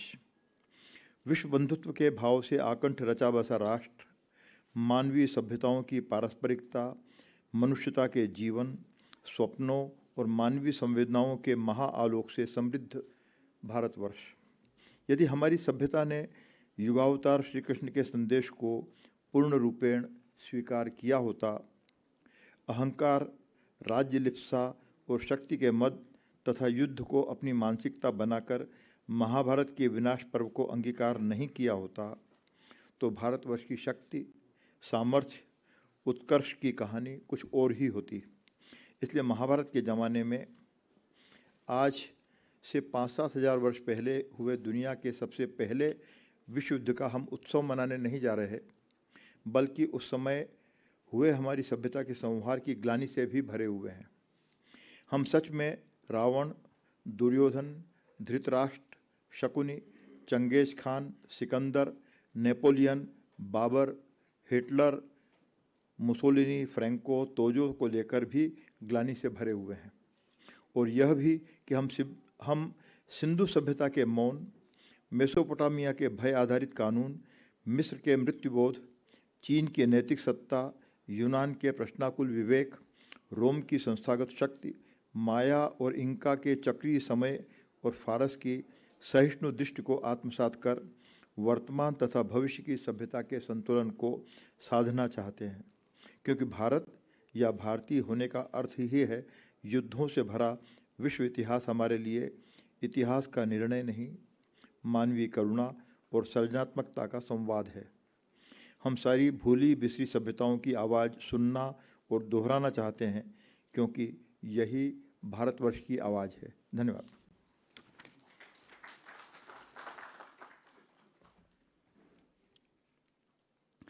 बहुत धन्यवाद आदरणीय तिवारी जी। जो कविताओं के पुनर्पाठ का जिन विद्वानों से, संस्कृति कर्मियों से हमने आग्रह किया है, उनमें राजेंद्र गुप्त जी, आप सब जानते हैं, सिनेमा में, सीरियल्स में, नाटक में सब, और इस मंच पे उनकी उपस्थिति रही है। उनका मैं भारत भवन में सम्मान करता हूँ, आदर करता हूँ। उनका यहाँ होना, आग्रह किया था कि इस कविता, जो विश्व कवियों की कविता है, उसका पुनर्पाठ आप करें, और आपने कृपापूर्वक माना। राजेंद्र गुप्त जी हमारे बीच हैं। जयंत देशमुख जी, जो ये आप हमारा अंतरंग हाल देख रहे हैं, तो ये कहीं पर्दे ठीक करते हुए, कहीं नाटक में अभिनय करते हुए, कहीं साज सज्जा करते हुए, यहाँ एक इतने सक्रिय व्यक्तित्व के रूप में हम उनको जानते हैं। आज हमारे अतिथि हैं। मैं जयंत देशमुख जी का स्वागत करता हूं। उन्होंने भी नाटक में और सिनेमा में बहुत महत्वपूर्ण भूमिका निभाई है, ख़ास तौर पर सेट को डिजाइन करने में। कैसे जो भारत होने का अर्थ है आपके सेट में कैसे आभासित होता है। जयंत देशमुख जी हैं, मैं उनका स्वागत करता हूं। बसंत सिंधे जी हैं, जिनका साइंस से ताल्लुक़ है, उनका अपना सूचना है। तिवारी सर ने ऐसा किया कि महाभारत पर ऐसा न करो कि सिर्फ साहित्य वाले भर आ जाएं, जो दूसरे अनुशासन के लोग हैं वो क्या सोचते हैं इस सभ्यता पर, आज के सवालों पर, चाहे वो समाज के हों, इतिहास के हों, विज्ञान के हों, सब कुछ सामने आना चाहिए। जब हम ज्ञान परंपरा कहते हैं तो थोड़ा बड़े फलक पर उसको देखने की कोशिश है। तो सिंधे सर का स्वागत है। दीपाली जी हैं, जिनने महाभारत पर बहुत काम किया है। एक अभी बहुत ही सुंदर किताब भी दी है उनने, मैं अभी ठीक से तो नहीं पढ़ पाया, लेकिन उसको देखा मैंने, बहुत ही अच्छा है। बल्कि जो महाभारत का शांति पर्व है और अनुशासन पर्व है, जैसा आपने उस किताब में वरीयता दी है, मुझे लगता है बहुत बड़ा काम है। तो आपका अभिनंदन करते हैं, स्वागत करते हैं। सीताराम दुबे जी हैं, आप इतिहास के अध्येता और विशेषज्ञ हैं। आपका यहाँ होना इस जो प्रकल्प है, ये जो हमारा आयोजन है, उसको संबल देता है, और जिस तरह से आयोजन रचा गया है तो उनकी विशेषज्ञता का लाभ भी हम सबको मिलेगा, अभी हम वक्तव्य में देखेंगे ही। शिवाकांत वाजपेयी जी हैं, ऐसे युवा पुरातत्व विशेषज्ञ हैं कि जिनको हम लोग पुरातत्व में जब कोई चीज़ तस्दीक करनी होती है तो कांत जी से करते हैं उसे। उनका भी स्वागत है। अभी जो कुछ एक दो प्रोग्राम भारत भवन में हुए हैं उनको सुनने का हमें अवसर मिला है। वाजपेयी जी का स्वागत। राजेश शर्मा जी चिकित्सा से आते हैं। जैसा मैंने पहले ही कहा कि दूसरे अनुशासन से लोग आएँ, चिकित्सा के क्या सवाल हैं, क्या प्रश्न हैं। दरअसल इस समय प्रश्न की प्रतिष्ठा ही नहीं रही है, तो एक तरह से प्रश्न की पुनर्प्रतिष्ठा का भी ये समारोह है। जब प्रश्न ही गड़बड़ होगा तो समाधान कैसे अच्छा हो सकता है। तो इस अर्थ में जो महाभारत समारोह है, प्रश्नों की प्रतिष्ठा का भी आयोजन है कि जिसमें सही सवाल हों, जिससे हम सही समाधान की तरफ जा सकें। शैलेंद्र शर्मा जी हैं, जिनका शिक्षा में, सामाजिक चिंतन में योगदान है, हमारे अनुरोध पर यहाँ हैं। उनका मैं स्वागत करता हूँ, अभिनंदन करता हूँ। भारत भवन के न्यासी, पत्रकार, लेखक विजय मनोहर तिवारी सर हैं यहाँ, मैं उनका स्वागत करता हूँ, अभिनंदन करता हूँ। जो माखनलाल चतुर्वेदी पत्रकारिता विश्वविद्यालय है, उसके आप कुलगुरु हैं, कुलपति हैं, और बहुत तमाम नवाचार कर रहे हैं।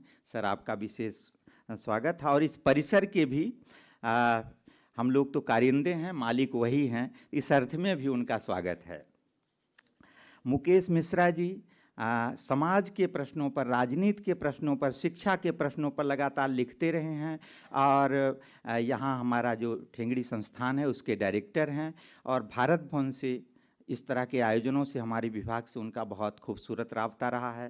तो आदरणीय मुकेश मिश्रा जी का स्वागत है। हम सब के अनन्य प्रिय संतोष चौबे जी यहाँ हैं। हिंदी के बहुत प्रसिद्ध कवि, कथाकार, चिंतक, बहुत सारा उनने काम किया है अनुवाद के माध्यम से।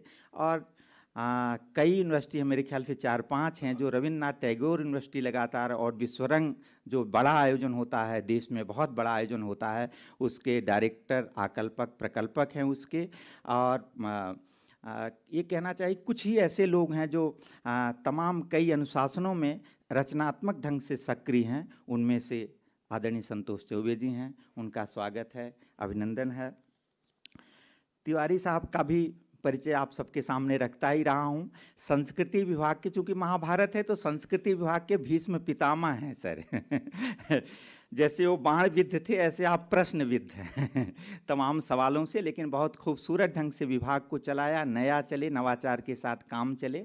और जो अभी सरकार ने वीर भारत न्यास बनाया है, उसके आप न्यासी सचिव हैं, और हमारे विभाग में सुंदर गतिविधियाँ हो उसके आकल्पक तो हैं ही, तो मैं उनका स्वागत करता हूँ। 2 मीडिया से यहाँ बहुत प्रखर पत्रकार हैं, ब्रजेश राजपूत और आनंद पांडे जी, जो अब आगे वैचारिक सत्र को चलाएंगे, उनकी जिम्मेदारी है कि इसको चलाएं। उनका होना सचमुच में हम लोगों को बहुत अच्छा है, बल्कि मैं चुनौती भी मानता हूं उनके लिए, चूँकि उस पर्दे का अपना अलग स्वरूप है, इस खुली सभा का अलग स्वरूप है। तो जब ब्रजेश जी और आनंद जी उसको संचालित करेंगे तो निश्चय ही उनका अनुभव और कल्पनाशीलता उसको बहुत खूबसूरत बनाएगा। मैं ब्रजेश जी का और आनंद जी का बहुत स्वागत करता हूं, अभिनंदन करता हूं। और आगे की सभा अब आप लोगों के हवाले। विषय जैसा कि सर ने बताया और आप सबको ज्ञात ही है, भारत का अर्थ, उस पर बातचीत हो। अब ब्रजेश जी और आनंद जी।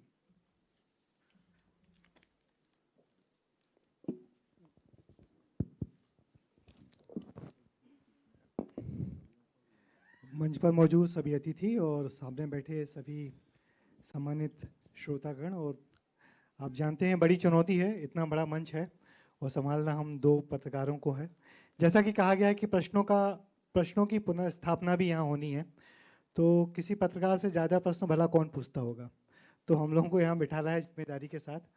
मगर निश्चित ही महाभारत से होते एक महाभारत पे जो बड़ा आयोजन हो रहा है भोपाल में पिछले 16 तारीख से, और उसमें तिवारी जी ने जो पूरा आकल्पन किया है उसका, कि महाभारत को लेकर किसी तरीके से संस्कृति, कला, नृत्य, आख्यान कुछ छूटे ना, हर तरह से हम लोग उसको समझ लें, समझने की कोशिश करें।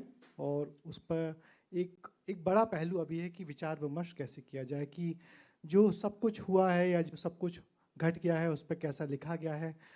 यहाँ जो मंच है बहुत सारी अलग अलग विधा के लोग हैं, अच्छा खासा अनुभव है सबके पास, और अब ये बड़ी कोशिश होगी कि कैसे भारत होने का अर्थ को हम लोग सामने लाएं। तो उसकी सबसे पहले कोशिश यही है कि जो हमारे शिंदे सर हैं तिवारी जी के पास बैठे हुए, शिंदे सर आप चूँकि साइंस के, विज्ञान के व्यक्ति रहे हैं, तो हम जानना चाहेंगे कि किस तरीके से भारत होने को अर्थ को, क्योंकि भारत का जो इतिहास रहा है, विज्ञान का भी बड़ा अर्थ है उसमें, विज्ञान की बड़ी भूमिका रही है हमारे भारत के इतिहास को, समाज को एक वैज्ञानिक तरीके से भी दिखाया। भारत वो समाज है जहाँ वैज्ञानिकता कभी खत्म नहीं हुई है, एक उस दृष्टिकोण से भी। तो आप सबसे अनुरोध बस यही है कि चूँकि बहुत अच्छा खासा मंच है, सबको बोलने का पर्याप्त वक्त मिल जाए, तो अपनी बात संक्षिप्त रखिएगा। तो यदि ज़रूरत हुई तो हम लोग फिर एक राउंड सब लोगों से करेंगे, और सामने जो हमारे सम्मानित श्रोता हैं उनके सवाल भी हम लोग ले सकेंगे। तो प्लीज़ शिंदे सर। मैं सबसे पहले संयोजकों का मैं आभार मानूंगा कि उन्होंने हमको यहाँ बुलाया और ये अवसर दिया। मैं एक पुरातत्व आर्कियोलॉजिस्ट हूँ, और हम लोग आर्कियोलॉजी के जरिए जो हमारी सभ्यता हुई, रामायण महाभारत जैसे इवेंट्स हुए, उसके बारे में हम जानकारी करने की कोशिश करते हैं। तो ये भारत की जो कल्पना है, हम हमेशा हमारे इतिहास या हमारे जो लिटरेचर है उसमें हम उसके बारे में सुनते हैं, लेकिन जब हम पुरातत्व का जब विचार करते हैं तो मुझे लगता है कि इसकी शुरुआत लगभग 5000 साल पीछे जा रहे हैं। मैंने सरस्वती और सिंधु सभ्यता के ऊपर काफ़ी काम किया है, और मैं मानता हूँ कि सरस्वती और सिंधु सभ्यता और महाभारत लगभग एक ही समय में हुआ है। और उस टाइम की जो ज्ञान परंपरा है वो बहुत ही इम्पोर्टेंट है कि हमने दुनिया को क्या दिया है, ये देखना बहुत ज़रूरी है। तो जब हम देखते हैं कि ये सरस्वती सभ्यता और सिंधु सभ्यता की जो विकास हो रहा था, उसकी शुरुआत लगभग 8,000 साल पीछे जा रहे हैं। जो हमने जो राखीगढ़ी में काम किया है उससे हम पता चलता है कि ये शुरुआत उसकी काफ़ी पीछे जा रहे हैं। तो 8,000 से लगभग ईसा पूर्व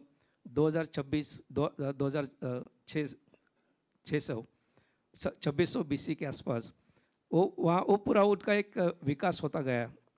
और उस टाइम जिसको हम अर्ली हड़प्पन बोलते हैं, तो उस टाइम अलग अलग रीजनल कल्चर्स थे और वो रीजनल कल्चर्स का एक इंटीग्रेशन लगभग 2026 के आसपास 26 से BC के आसपास उसका एक इंटीग्रेशन हुआ था। और एक बड़े पैमाने पे बड़े एरिया में उसका इंटीग्रेशन हुआ था। तो दुनिया के इतिहास में हम मानते हैं कि ये सबसे पहले जो राष्ट्र की कल्पना है वो दुनिया में सबसे पहली कल्पना वो भारत में हुई थी। और एक बड़े पैमाने पे एक जैसे जिसको हम बोलते हैं कि एक यूनिफॉर्म कल्चर उसका उगम हुआ था। तो एक देश की कल्पना उस टाइम आती है और महाभारत में भी भारत का जिक्र आता है। तो हम मानते हैं कि भारत की शुरुआत ये लगभग उस टाइम पीछे जा रहे हैं। हम हमेशा भारत की जो सभ्यता है उसकी हम मिस्र की सभ्यता और मेसोपोटामिया सभ्यता उसके साथ हम हमेशा उसके साथ कंपेयर करते हैं। और लोगों को ये शायद मानना है कि शायद हमारी जो सभ्यता है वो इतनी प्रगत नहीं थी। लेकिन मैं बताना चाहूँगा शायद हड़प्पन्स जो सिंधु सभ्यता और इसके जो लोग थे सबसे विकसित थे। और हमारी जो सभ्यता है भारतीय सभ्यता उसी से विकसित आगे बढ़ गई है। तो ये हम मानते हैं कि लगभग हड़प्पन लोगों का उनका जो थॉट प्रोसेस था, उनकी फिलॉसफी थी, बिल्कुल अलग थी। वो अगर चाहते तो वो पिरामिड जैसा इजिप्शियन लोगों ने बनाए थे वैसे बना सकते थे, लेकिन उन्हें जो किया था वो सिर्फ लोगों के लिए किया था। They made it for the welfare of the common people. तो उन्होंने काफ़ी बड़े पैमाने पे वो संपत्ति लाते थे वेस्ट से और उसका उपयोग सामान्य लोगों के लिए एक बड़ा बहुत ही अच्छा जिसको हम बोलते हैं कि वेल प्लान सिटीज़ और पूरा हाइजीनिक सिटीज़ बनाने में उसका उपयोग किया था। ये बिल्कुल अलग फिलॉसफी थी उनकी। तो ये बहुत जानना जरूरी है कि हमारी शुरुआत से हमारी फिलॉसफी थी कि लोगों के लिए करना था, ये हमारी फिलॉसफी थी। दूसरी बात है कि हमने काफ़ी कुछ किया है, दुनिया को काफ़ी कुछ दिया हमने। जैसे हम हमेशा मानते हैं कि दुनिया को स्वर कैसे बनाना है उसकी शिक्षा हमने दिया है उसको दुनिया को, ये हम मानते हैं। फिर जो हमने इसमें जिसको हम लाइफ साइंस बोलेंगे उसमें भी हमने काफ़ी प्रगति की थी। जो योग परंपरा है, योग परंपरा की शुरुआत हड़प्पा इस सभ्यता में मिलती है। उसके प्रमाण मिले हमको अलग अलग एक्सकर्शन में उसके प्रमाण मिले। तो वो उसकी शुरुआत उन्होंने की थी। उसके अलावा जिसको हम मेडिटेशन की प्रोसेस है उसकी भी शुरुआत हमने की थी, उसके प्रमाण मिलते हैं। दूसरा जो प्रमाण मिलता है कि जो हम बोलते हैं कि ये हमारी दुनिया को देन है, वो ये देन है कि हमने मॉडर्न कंस्ट्रक्शन मेथड दुनिया को दिया है, जिसको आज उसको बोलते हैं कि उसको इंग्लिश बॉन्ड कंस्ट्रक्शन मेथड बोलते हैं। लेकिन एक्चुअली जो शुरुआत है उसकी वो हड़प्पा काल में जाती है। आप शायद जानते हो कि जब ईंट की दीवार बनते हैं तो एक ईंट का जो लेयर है वो हॉरिजॉन्टल रखा जाता है, उसके ऊपर हॉरिजॉन्टल वर्टिकल रखा जाता है। तो ये शुरुआत उसकी लगभग हड़प्पा काल में हुई थी और आज ये पूरी दुनिया उसको मानते हैं। और ये जो कल्पना है, इसकी कल्पना को या ये जो टेक्निक है, ये ब्रिटिश लोगों को 14 शताब्दी तक मालूम नहीं था। लेकिन उन्होंने फैला कि ये हमने डिस्कवर किया था, उसको इंग्लिश बॉन्ड बोला जाता है। तो हम हमेशा बोलते हैं उसको हड़प्पन बॉन्ड या सिंधु सभ्यता का बॉन्ड बोलना चाहिए। ये भी इम्पोर्टेंट है, हमको जानने की ज़रूरत है। तीसरे कि सबसे पहले मैं अभी लोथल एक गुजरात में जो सबसे दुनिया में सबसे प्राचीन जहाँ बंदरगाह मिला है, वहाँ पे एक नेशनल मैरीटाइम हेरिटेज हम म्यूजियम बना रहे। तो वहाँ पे हम दिखा रहे कि दुनिया में जो मैरीटाइम की शुरुआत है, मैरीटाइम ट्रेड की शुरुआत है, वो हड़प्पन लोगों ने की थी। और ये देन हमारी दुनिया को है और हमने ही दुनिया को लगभग बोट्स या शिप्स कैसे बनाते हैं उसकी तकनीक भी हमने दुनिया को दी है। ये बहुत जानना जरूरी है लोगों को कि ये हमारी देन दुनिया को है। तो ये सब शुरुआत उसकी शुरुआत इस काल में होती है। तो ये भारत की देन दुनिया को हम मानते हैं कि भारत की देन दुनिया को हमने दी है। तो ये जानने की जरूरत हम करते हैं कि सिर्फ उसकी हिस्ट्री हम जानने की कोशिश नहीं करते, लेकिन उसकी ज्ञान परंपरा कैसी थी उसके बारे में हम जानने की कोशिश करते हैं इसके बारे में। शुक्रिया वसंत जी, शुक्रिया। तो आपने बहुत अच्छी बात बताई और देखिए जो बोला कि हम लोग हमेशा परोपकार की बात करते थे, यानी हिंदुस्तान की सभ्यता कभी भी आत्म केंद्रित नहीं रही है, हम दूसरों के बारे में सोचते हैं। और इसी मूल प्रश्न को मैं आगे बढ़ाता हूँ और मैं आऊँगा सीधे विजय मनोहर तिवारी जी के पास। विजय भाई, आपसे एक सवाल में 3 सवाल मेरे रहेंगे। पहले तो मैं आपको ये बता दूं कि यहाँ पे बहुत आपने बाहर देखा तो औदार्य शब्द लिखा हुआ है, औदार्य। ईमानदारी से बताइए कितने लोग को मालूम है औदार्य का अर्थ क्या होता है? आपको तो निश्चित तौर से मालूम होना चाहिए, आपको तो निश्चित तौर से मालूम होना चाहिए। अब तो उदारता, बिल्कुल उदारता। तो जो अभी शिंदे साहब ने बोला कि हम लोग बहुत उदार रहे हैं शुरू से ही, इसलिए मैंने कहा कि यहाँ पे जो नए बच्चे भी बैठे हैं शायद उनको ना मालूम हो। और मैं विजय भाई के पास आ रहा हूँ सीधे। विजय भाई, मैं महाभारत में ये कहा जाता है कि अगर महाभारत में कोई घटना नहीं है, महाभारत में कोई विचार नहीं है, तो इसका मतलब वो दुनिया में एग्जिस्ट नहीं करता, ऐसा माना जाता है। तो एक तो आप इसको डिफाइन करिएगा कि इसका मतलब क्या होता है। और मेरे मूल प्रश्न है, 3 प्रश्न हैं, एक साथ मैं आपसे समझना चाहूँगा। अगर हम बात करें महाभारत की, तो इसका जो केंद्रीय प्रश्न था वो क्या था? बुनियादी टकराव था वो क्या था? और जो महत्वपूर्ण सीख हमको लेनी चाहिए वो हम क्या ले सकते हैं? माइक आपको।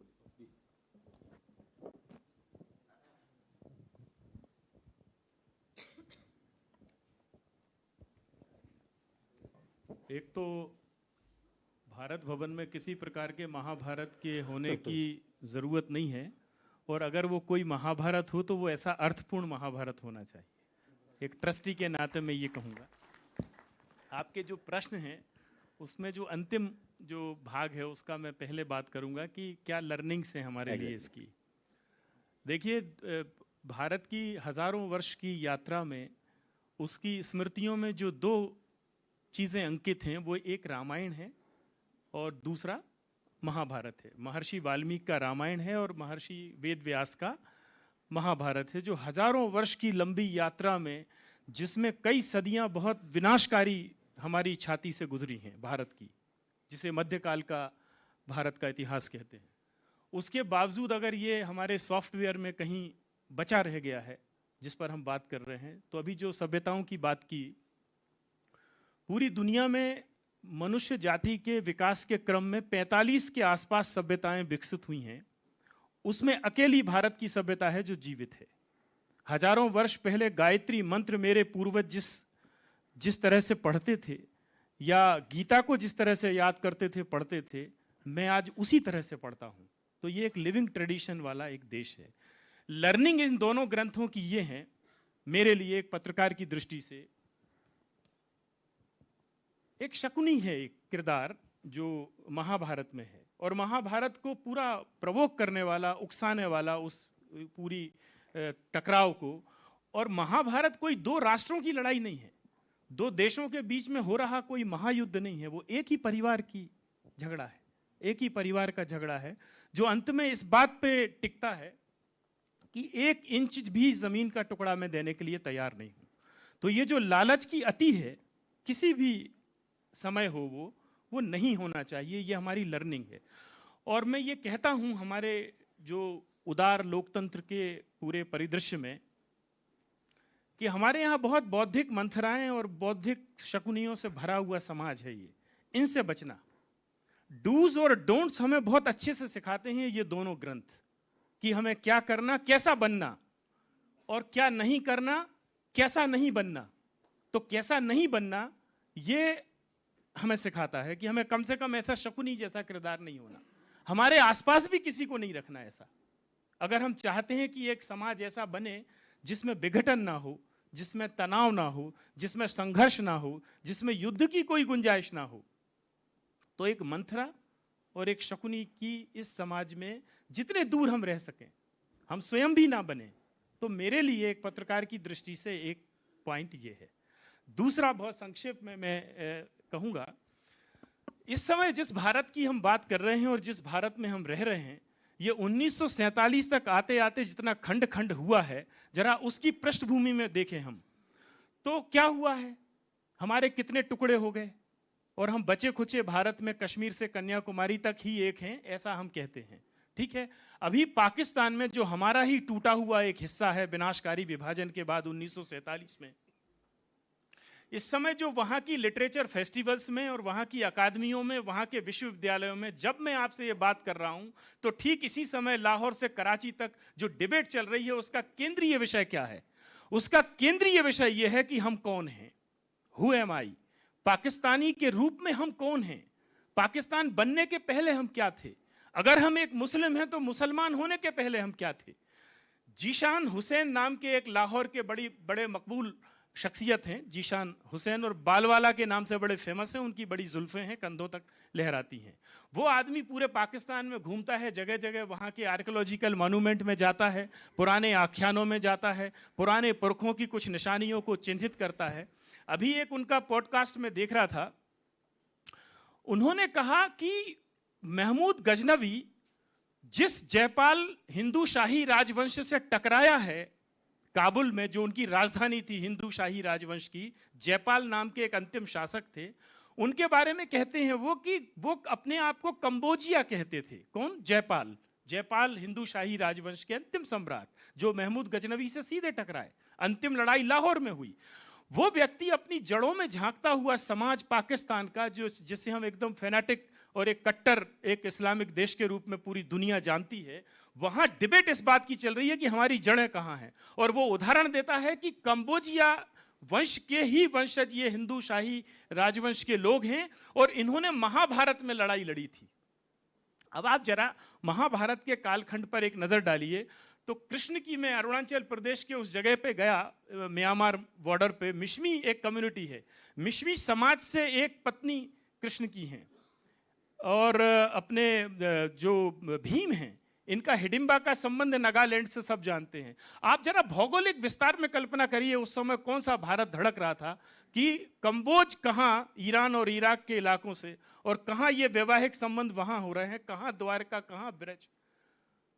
अब आप जब इस पूरे बड़े कैनवास पर पूरी कहानी को देखेंगे और आज के भारत में खड़े होकर आप जरा सोचेंगे कि हम कहाँ आए, तो मुझे लगता है कि पाकिस्तान अपनी जड़ों की तरफ झांकने की जो कोशिश कर रहा है, वहाँ का दानिशमंद, वहाँ के जितने दानिश्वर हैं, संगठन, अकादमियाँ, विश्वविद्यालय, लिटरेचर फेस्टिवल, और वो महाभारत और रामायण के आख्यानों में जाके बात कर रहे हैं। कोई संभव है यहाँ करना ये? तो जरा हमें इस परिदृश्य में महाभारत की कथा को देखना चाहिए कि क्या वो हमारे जो बिखरे हुए टुकड़े हैं इनको जोड़ने में कोई रोल प्ले कर सकती हैं, क्या हमारी ये जड़ों से जुड़ी हुई यादें। Thank you. निश्चित ही ये बड़ा सवाल है कि जो हम जो बिछड़े हुए हैं, जो बंटवारा है, और फिर आखिर में एक चीज़ हमको जो जोड़ती है जिसके लिए बेचैनी उधर भी है और बेचैनी इधर भी है। तो मगर हम मूल सवाल पे लौटते हैं, भारत होने का अर्थ। मैडम, आप हमारे पूरे उसमें अकेली महिला विदुषी हैं। हम दीपाली मैडम से जानना चाहेंगे कि आपकी नज़र में क्या है भारत होने का अर्थ, क्योंकि आपने एपिक पे लिखा है, ज्ञान परंपरा पे लिखा है और लगातार इस पे लिखती आ रही हैं, तो आप किस नज़र से देखती हैं भारत होने का अर्थ? जी, भारत होने का अर्थ मुझे तो ऐसे लगता है कि जिन्होंने महाभारत पढ़ी है, सुनी है, बताई है, देखी है, वो भारतीय है। तो हम बिल्कुल, मुझे ऐसे लगता है कि हम बहुत भाग्यवान हैं कि हमारे पुरखों ने ये कहानी हमारे लिए संभाल के रखी है और आज हम ये सुन सकते हैं। ये नहीं है कि बाकी जो पुरानी परंपराएं है, पुरानी संस्कृति है, वहाँ पे ऐसी कोई कहानियाँ थी नहीं। कई कहानियाँ थी कि जैसे गिलगामेश की कहानी थी इराक में, मेसोपोटामिया में, या इंग्लैंड में बेवुल्फ नाम की एक बहुत प्राचीन कहानी थी, लेकिन ये कहानी लुप्त हो गई। उनके जो हीरो थे, नायक थे, लोग उनको भूल गए और ये कहानी की जो सीख थी वो भी सब भूल गए, वो लुप्त हो गई। हम भाग्यवान इसलिए है कि हमारा जो ये महाभारत है या रामायण है या भागवत पुराण है, ये जो सारी कहानियाँ हैं, ये कहानियाँ हमारे नायकों की कहानियाँ हैं और हमारे लिए आज भी वो आदर्श बने रहे हैं। तो ये मुझे लगता है ये अपना भाग्य है, ये भारत का भाग्य है। इसमें मुझे एक रीसेंट इंसिडेंट बताना मैं चाहती हूँ। बिफोर वी गो देयर, कई पुश्तियाँ we have been learning from Mahabharat. Mahabharat के नायकों से हम सुन रहे हैं और सीख भी रहे हैं कि जैसे गोंड की रानी है दुर्गावती, तो दुर्गावती ने बचपन में रामायण और महाभारत की कहानियाँ सुनी थी, उसमें बहुत रुचि थी उनको, और उसी से उन्होंने सीख लिया है क्षत्रिय धर्म, राजधर्म सीख लिया है। वो बड़ी वीरता से लड़ती है और उनका जो आखिरी युद्ध है अकबर की सेना के साथ, उस युद्ध में मरते दम तक वो लड़ती है। यही सीख वो अपने बच्चे को भी देती है, जो है वीर नारायण। वीर नारायण भी उसी सेना के साथ मरते दम तक लड़ता है। मुझे ऐसे लगता है मानो वो तो आधुनिक अभिमन्यु है, 19 साल का बच्चा है जो कई सैनिकों के साथ, शत्रु सैनिकों के साथ लड़ता हुआ मरता है। तो ये एक अकेली दुर्गावती रानी है ऐसे नहीं। हम देखते हैं महाराष्ट्र में छत्रपति शिवाजी महाराज है, उन्होंने भी रामायण महाभारत की कहानियाँ सुनी हैं। रामायण का रामराज्य से प्रेरणा लेते हुए उन्होंने हिंदवी स्वराज्य की स्थापना की है। और जब यह हिंदवी स्वराज्य एक साम्राज्य बन जाता है, पेशावर से तंजावर तक इतना बड़ा साम्राज्य बन जाता है, तब अहिल्याबाई होळकर क्या काम करती है? जो भीष्म ने अनुशासन पर्व में जैसे राजधर्म बताया है, जैसे राज कैसे करना चाहिए ये सिखाया है, वह काम अहिल्याबाई होळकर करती है। तो वो धर्म, अर्थ, काम और मोक्ष, इन चारों पुरुषार्थों में बहुत बड़ा पराक्रम करती है। कई सारी पाठशालाएं बांधती है, अन्न छत्र है, धर्मशाला है, मंदिर है, और उनका जो राज्य करने का तरीका है, उनका जो न्यायदान है, इसमें भी वो आदर्श है। तो ये सब हम देखते हैं कि सदियों तक हम महाभारत से सीख रहे हैं और ये ख़त्म नहीं होता। वहाँ पे आगे जाके हम देखते हैं कुंती ने एक कहानी बताई थी, विदुला और संजय की कहानी युधिष्ठिर को सुनाई थी, और उस कहानी में कुंती बताती है कि कैसे विदुला ने संजय को कहा कि तुमने जाके लड़ना चाहिए। संजय को सिंध के नरेश ने हराया था, और हारने के बाद संजय तो बिल्कुल दुखी होके घर पे बैठा है कि अब मैं कुछ नहीं कर सकता।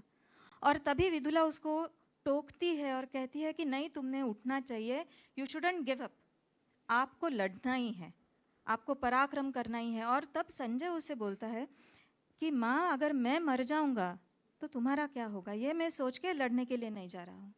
तो विदुला उसको बोलती है कि देखो, I will like to be known as the mother of the son who died fighting rather than be known as the mother of the son who refused to fight. बहुत बढ़िया, बहुत बढ़िया। तो ये जो सीख कुंती ने बताई है, विदुला ने बताई है, इससे प्रेरणा लेते हुए अरबिंदो ने एक कविता लिखी। वो कविता थी mother India to her sons, और उस कविता में जो विदुला ने अपने बेटे को कहा है, वही मदर इंडिया अपने बच्चों से कहती है कि तुमको उठ के लड़ना है, ब्रिटिश लड़ना है। और क्यों लड़ना है, कैसे लड़ना है, वो भी बताते हैं कि अपना शत्रु यदि हमसे बहुत ज़्यादा बलवान है तो भी उसके जो वीकनेसेस है वो आपको ढूंढने चाहिए और वहाँ पे वार करना चाहिए। तो ऐसे जाते जाते हम देखते हैं कि इसके आगे तिलक है, लोकमान्य तिलक है। वो जब जेल में थे उन्होंने गीता रहस्य लिखी। लाला लाजपत राय है, वो भी जब जेल में थे तब वो गीता पे एक निबंध लिखते हैं, गीता का संदेश करके। और कई सारे हमारे स्वातंत्र्य सेनानी थे, जैसे चाफेकर बंधु है, मदन लाल धिंगरा है, उन्होंने हाथ में गीता लेके फांसी पे लटके थे। तो ये इतना बड़ा सीख है हमारे लिए कि महाभारत हमको इतना धैर्य देता है, महाभारत हमें जीना सिखाता है। और आज की गति ये है, मैं एक रिसेंट प्रसंग बताती हूँ। This is about 2-3 months ago, Mumbai की ये घटना है कि एक 18-19 साल का लड़का था, लोकल में जा रहा था। तो लोकल में जाते समय उसका किसी गुंडों से झगड़ा हो गया, उन्होंने थोड़ी मारपीट हो गई, कुछ गाली दी होगी, ये कुछ हो गया। उस आघात से उसको इतना दुख हुआ, इतना दर्द हुआ कि मानसिक दर्द, कि घर आने के बाद उसने आत्महत्या कर ली। ये बहुत दुखद है ये। और मैंने जब ये न्यूज़ पढ़ी तो मुझे लगा कि अरे, अगर इसने महाभारत पढ़ी होती, अगर उसने देखा होता कि पांडवों कैसे कितने कठिन समय से गुजरे हैं, तो शायद वो बच जाता, शायद वो सीख लेता कि नहीं, हम गिर गए भी वापस उठना है। और यही मुझे लगता है कि भारतीय होने का जो रस है वो महाभारत में आता है। बहुत आभार दीपाली जी आपका। और आप कविता की बात पे आ गई हैं, तो मुझे लगता है कि अब कविता पुनर्पाठ के लिए हमको परम आदरणीय संतोष चौबे जी को मैं सादर आमंत्रित करता हूं कि वो आएं और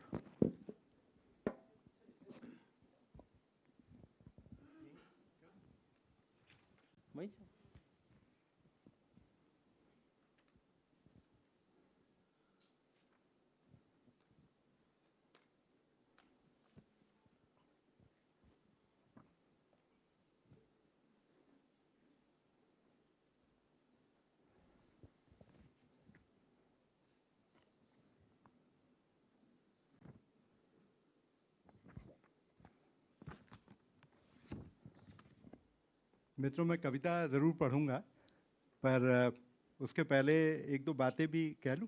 श्रीराम जी बिल्कुल जी। जब श्रीराम जी से बात हुई तो उन्होंने कहा था कि आपको कुछ कहना भी है और कविता भी पढ़ना है, तो मैं एक दो बातें पहले कहना चाहता हूँ और तुलनात्मक रूप से कहना चाहता हूँ। देखिए, यदि आप स्पेन जाएं तो स्पेन में एक जगह है जिसको ग्रेनाडा कहते हैं, और ग्रेनाडा में एक बहुत बड़ा किला है, अलहम्ब्रा कहते हैं उसको। अलहम्ब्रा का जो पतन है वो 1492 में हुआ। वो आब्दिल वहाँ के उस समय राजा थे, और फर्डिनांड और इसाबेला ने उसको हराया था यूनाइट होकर। वो दोनों अलग अलग थे, पर बाद में उन्हें यूनाइट होकर इसको हराया। उस किले के बाद एक चट्टान है, उस चट्टान में लिखा हुआ है मूर की आखिरी सांस। मूर लोग वो थे जो मोरक्को से वहाँ आए थे और स्पेन पे उन्होंने कब्जा किया था। तो ये मूर की जो आखिरी सांस है, उसके बाद वो वहाँ रोया। जब वो हारा तो उसके बाद वो वहाँ रोया। तो ये जो सभ्यता की सांस नामक किताब सामने आई है, मुझे लगता है कि ये इस बात को रिमाइंड कराती है, इस बात को बताती है कि सभ्यता की आखिरी सांस जो है वो कविता है। और सभ्यता की आखिरी सांस कविता इसलिए है कि कविता ही है जो आपके संवेदना को, आपके ज्ञान को, आपके प्रकाश को बचा के रखती है। और कविता से ही आपने ये काम जो किया, बहुत अच्छा किया। ये बधाई देने के लिए मैंने आपको कहा कि ये जो काम आपने किया है, लगभग ये इस बात को स्थापित करता है कि तमाम युद्ध, तमाम आसन्न संकट और तमाम पृथ्वी के विनाश की घोषणाओं के बावजूद कविता खड़ी हुई है। और इसमें ऐसे कवि हैं, शिम्बोर्स्का हैं, लेस मरे हैं और नादिम हिकमत हैं, और ऐसे बहुत सारे कवि हैं। ये किताब मैंने पलट के देखी, जो आपको ये बताते हैं कि देखिए, खड़े होने के लिए एक काम जो है कविता करती है। दूसरी दो बातें बहुत जल्दी जल्दी कह दूंगा क्योंकि मुझे एक कविता पढ़नी है। आप देखिए कि ये तुलनात्मक सभ्यतागत विमर्श अगर आप पकड़ते हैं तो 711 में मोहम्मद बिन कासिम भारत आते हैं। वो भी खलीफा के आग्रह पर यहाँ पर प्रवेश करते हैं और हमारे यहाँ राजस्थान मालवा तक आ पाते हैं। 711 में ही खलीफा ये कहते हैं कि साहब, मोरक्को से जिब्राल्टर की खाड़ी पार करके सेना स्पेन पे कब्जा करे। 1700 सैनिक उस समय स्पेन भी पहुंचते हैं। और देखिए, होता यह है कि बप्पा रावल जो उस समय यहाँ थे, वो मोहम्मद बिन कासिम को खदेड़ते हुए ईरान तक ले जाते हैं, और उसके बाद 300 साल तक किसी की हिम्मत नहीं पड़ती कि वो भारत पे हमला करे। गजनी 1011 वगैरह के आसपास आता है। जबकि वो 1700 लोगों की सेना स्पेन में 7-8 साल में पूरे स्पेन पे कब्जा कर लेती है। तो ये जो विमर्श हमें बताया जाता है कि भारत में वीरता, भारत में प्रतिरोध की क्षमता, एक घटना ही ये सिद्ध करती है कि देखिए भारत में उतनी ही प्रतिरोध की क्षमता थी, और वो सारी क्षमता हमारी ज्ञान परंपरा से आती है, हमारे ज्ञान से आती है। स्पेन लगभग 7-8 वर्षों में पूरा कब्जा हो गया, और उसके बाद में उनको 800 साल तक इंतजार करना पड़ा जब ग्रेनाडा पे कब्जा होता है। तो ये ताकत हमारे यहाँ कहाँ से आती है, ये एक बात है। दूसरी अंतिम बात ये कह देता हूँ, क्योंकि हमारी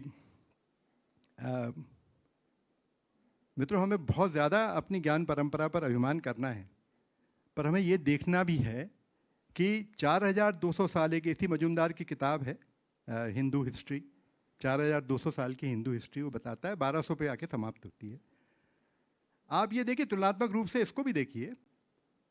मेरा ये प्रस्तावना है कि कोई भी सभ्यता का विनाश, ये जो आप वेलर कह रहे हैं आप बाकी चीज, उसके ज्ञान के केंद्रों के विनाश के साथ साथ उसका विनाश आपको देखने मिलता है। आप देखिए कि जैसे, और ये हमारे यहाँ ही नहीं है, अलेक्जेंड्रिया में जब रोमन लोग एथेंस के ज्ञान केंद्र को, अलेक्जेंड्रिया लाइब्रेरी को समाप्त करते हैं, तो उसके 1000 साल तक आपको पूरे क्रिश्चियनिटी में कोई विज्ञान का बड़ा परंपरा नहीं दिखती, जब तक कि आपको नवजागरण नहीं होता है। वैसे ही जैसे बख्तियार खलजी जब हमारे यहाँ नालंदा का विनाश करता है, तो उसके बाद में 400-500 साल तक हमें ज्ञान की परंपरा का विलोप दिखता है। इसलिए एक बहुत बड़ी बात यह है कि हमको ज्ञान के केंद्र अपने बचाने और स्कॉलर्स पैदा करने हैं, जो कि स्कॉलर्स अपनी परंपरा से जुड़ेंगे। ये 2 बातें शुरू में कहनी थी। अब मैं आपको अपनी बहुत प्रिय कवियत्री विस्लावा शिम्बोर्स्का की एक कविता सुनाता हूँ। कविताएं उनकी 3-4 मैंने मार्क की थी। पोलिश कवियत्री थी और बहुत ही अच्छी कवियत्री हैं, आप सुनिएगा। युद्ध के विरुद्ध उन्होंने बहुत सारा लिखा है। इसका नाम है शहीद की माँ। जिस शहर में जन्मा था वो शहीद, वहां आप उसके स्मारक को देखते हैं, स्मारक की भव्यता को सराहते हैं, म्यूजियम की सीढ़ियों पर फुदकते चूजों को हटा देते हैं, शहीद की माँ का पता पूछते हैं, उसके दरवाजे पर दस्तक देते हैं, चरमराते हुए किवाड़ों को खोलकर अंदर जाते हैं। उसकी कमर सीधी है, बाल संवरे हुए हैं, नज़र साफ है। आप बताते हैं कि फला देश से आए हैं, उसका अभिवादन करते हैं और फिर सवाल पूछते हैं ऊंची और साफ आवाज़ में। हाँ, वो उसे बहुत चाहती थी। हाँ, वो जन्म से ही ऐसा था। हाँ, वो उस सभा जेल की दीवार से लगकर खड़ी थी। हाँ, उसने गोलियों की आवाज़ सुनी थी। आपको अफसोस होता है कैमरा और टेप रिकॉर्डर क्यों नहीं साथ लाए। हाँ, उसने सब देखा था। उसने अपने बेटे का आखिरी खत भी पढ़ा था रेडियो पर। एक बार टीवी पर उसकी पसंदीदा लोरियां भी सुनाई थीं और एक फिल्म में भी काम किया था।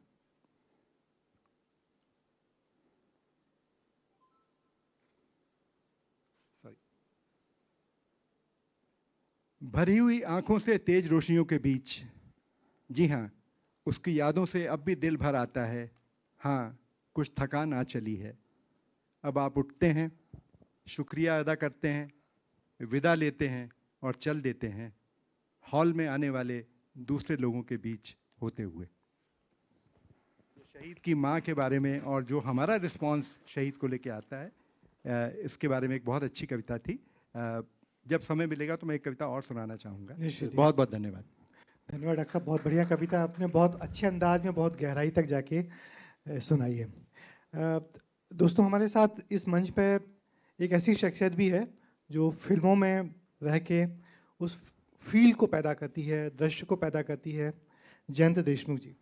जयंत देशमुख जी ने जाने कितने फिल्मों में सेट लगाए होंगे, और हमारी जो स्मृति में जो बड़ा सेट है, जो भारतीय सभ्यता को लेके या भारत की कल्चर को लेके जो हमने बचपन में कभी देखा था, श्याम बेनेगल का भारत एक खोज, तो हर चीज़ के बाद उसमें लगातार सेट में सेट बदलते गए। और मैं आपसे ये जानना चाहता हूँ जैन जी कि आप जब आपने कभी महाभारत का सेट लगाया है क्या, और लगाया है तो उसमें क्या चैलेंजेस थे, और भारतीय कल्चर को किस नज़र से आप देखते हैं? महाभारत का सेट तो नहीं लगाया मैंने, पर महाभारत में मैंने महाभारत की कथाओं पे नाटक किए हैं, पर ये जो महाभारत के सेट जो आप देखते हैं फिल्मों में और टीवी में, तो मेरा ये मानना है, या इवन बाकी सारे सेट्स भी आप देखते हैं जो कहानियों पे होते हैं, जो टेलीविज़न पे आते हैं और फिल्मों पे आते हैं, तो उसमें कहीं ना कहीं भारतीयता तो है।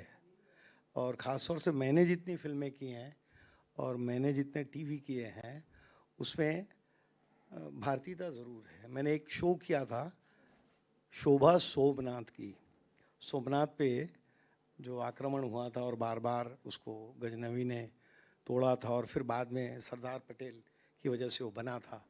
तो जब मैं कर रहा था तो मेरे को जो गूगल पे या जो चीज़ें मिलती हैं उसका प्लिंथ मिलता है, सिर्फ नीचे का, ऊपर का कुछ भी नहीं मिलता, कुछ भी नहीं मिलता। और हिंदुस्तान में एक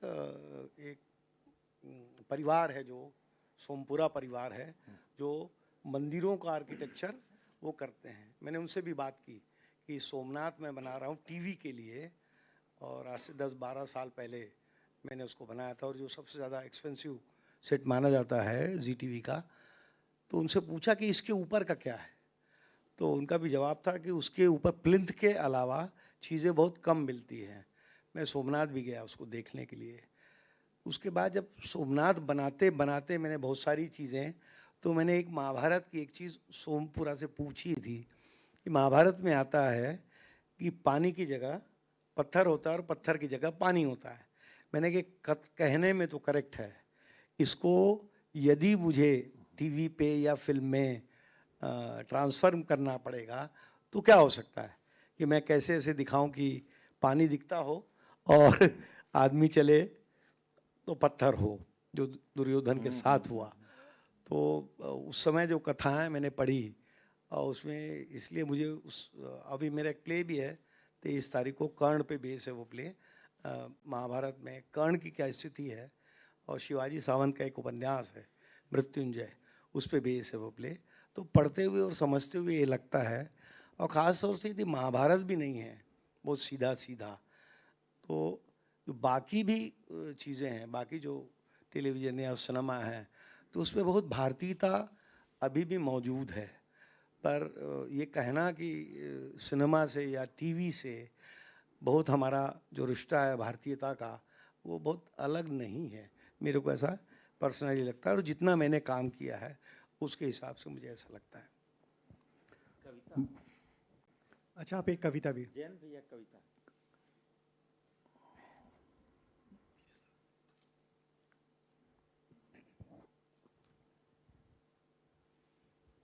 मेरे पसंदीदा कवि भी हैं और नाटककार भी हैं, फेडरिको गार्सिया लोरका।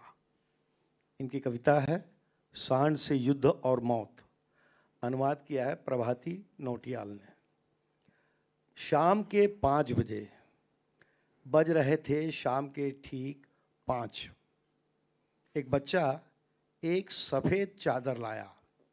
शाम के 5 बजे एक झोला चूना पहले से तैयार। शाम के 5 बजे बाकी सब मौत थी और सिर्फ मौत। शाम के 5 बजे हवा बुहार गई तमाम रुई। शाम के 5 बजे और जंग ने चितरा दिए कांच और कलई। शाम के 5 बजे लड़ रहे हैं कबूतर और चीता। शाम के 5 बजे और एक टूटे सींग के साथ एक जांघ। शाम के 5 बजे शुरू हो गया था अफवाहों का बाजार। शाम के 5 बजे संखियां की चिमनियां और धुआं। शाम के 5 बजे नुक्कड़ों पर खामोशी के झुंड। शाम के 5 बजे जब वह चला था बर्फ का पसीना। शाम के 5 बजे जब आयोडीन से भर गया था बाजार। शाम के 5 बजे मौत ने रख छोड़ी मर्दानगी घावों पर। शाम के 5 बजे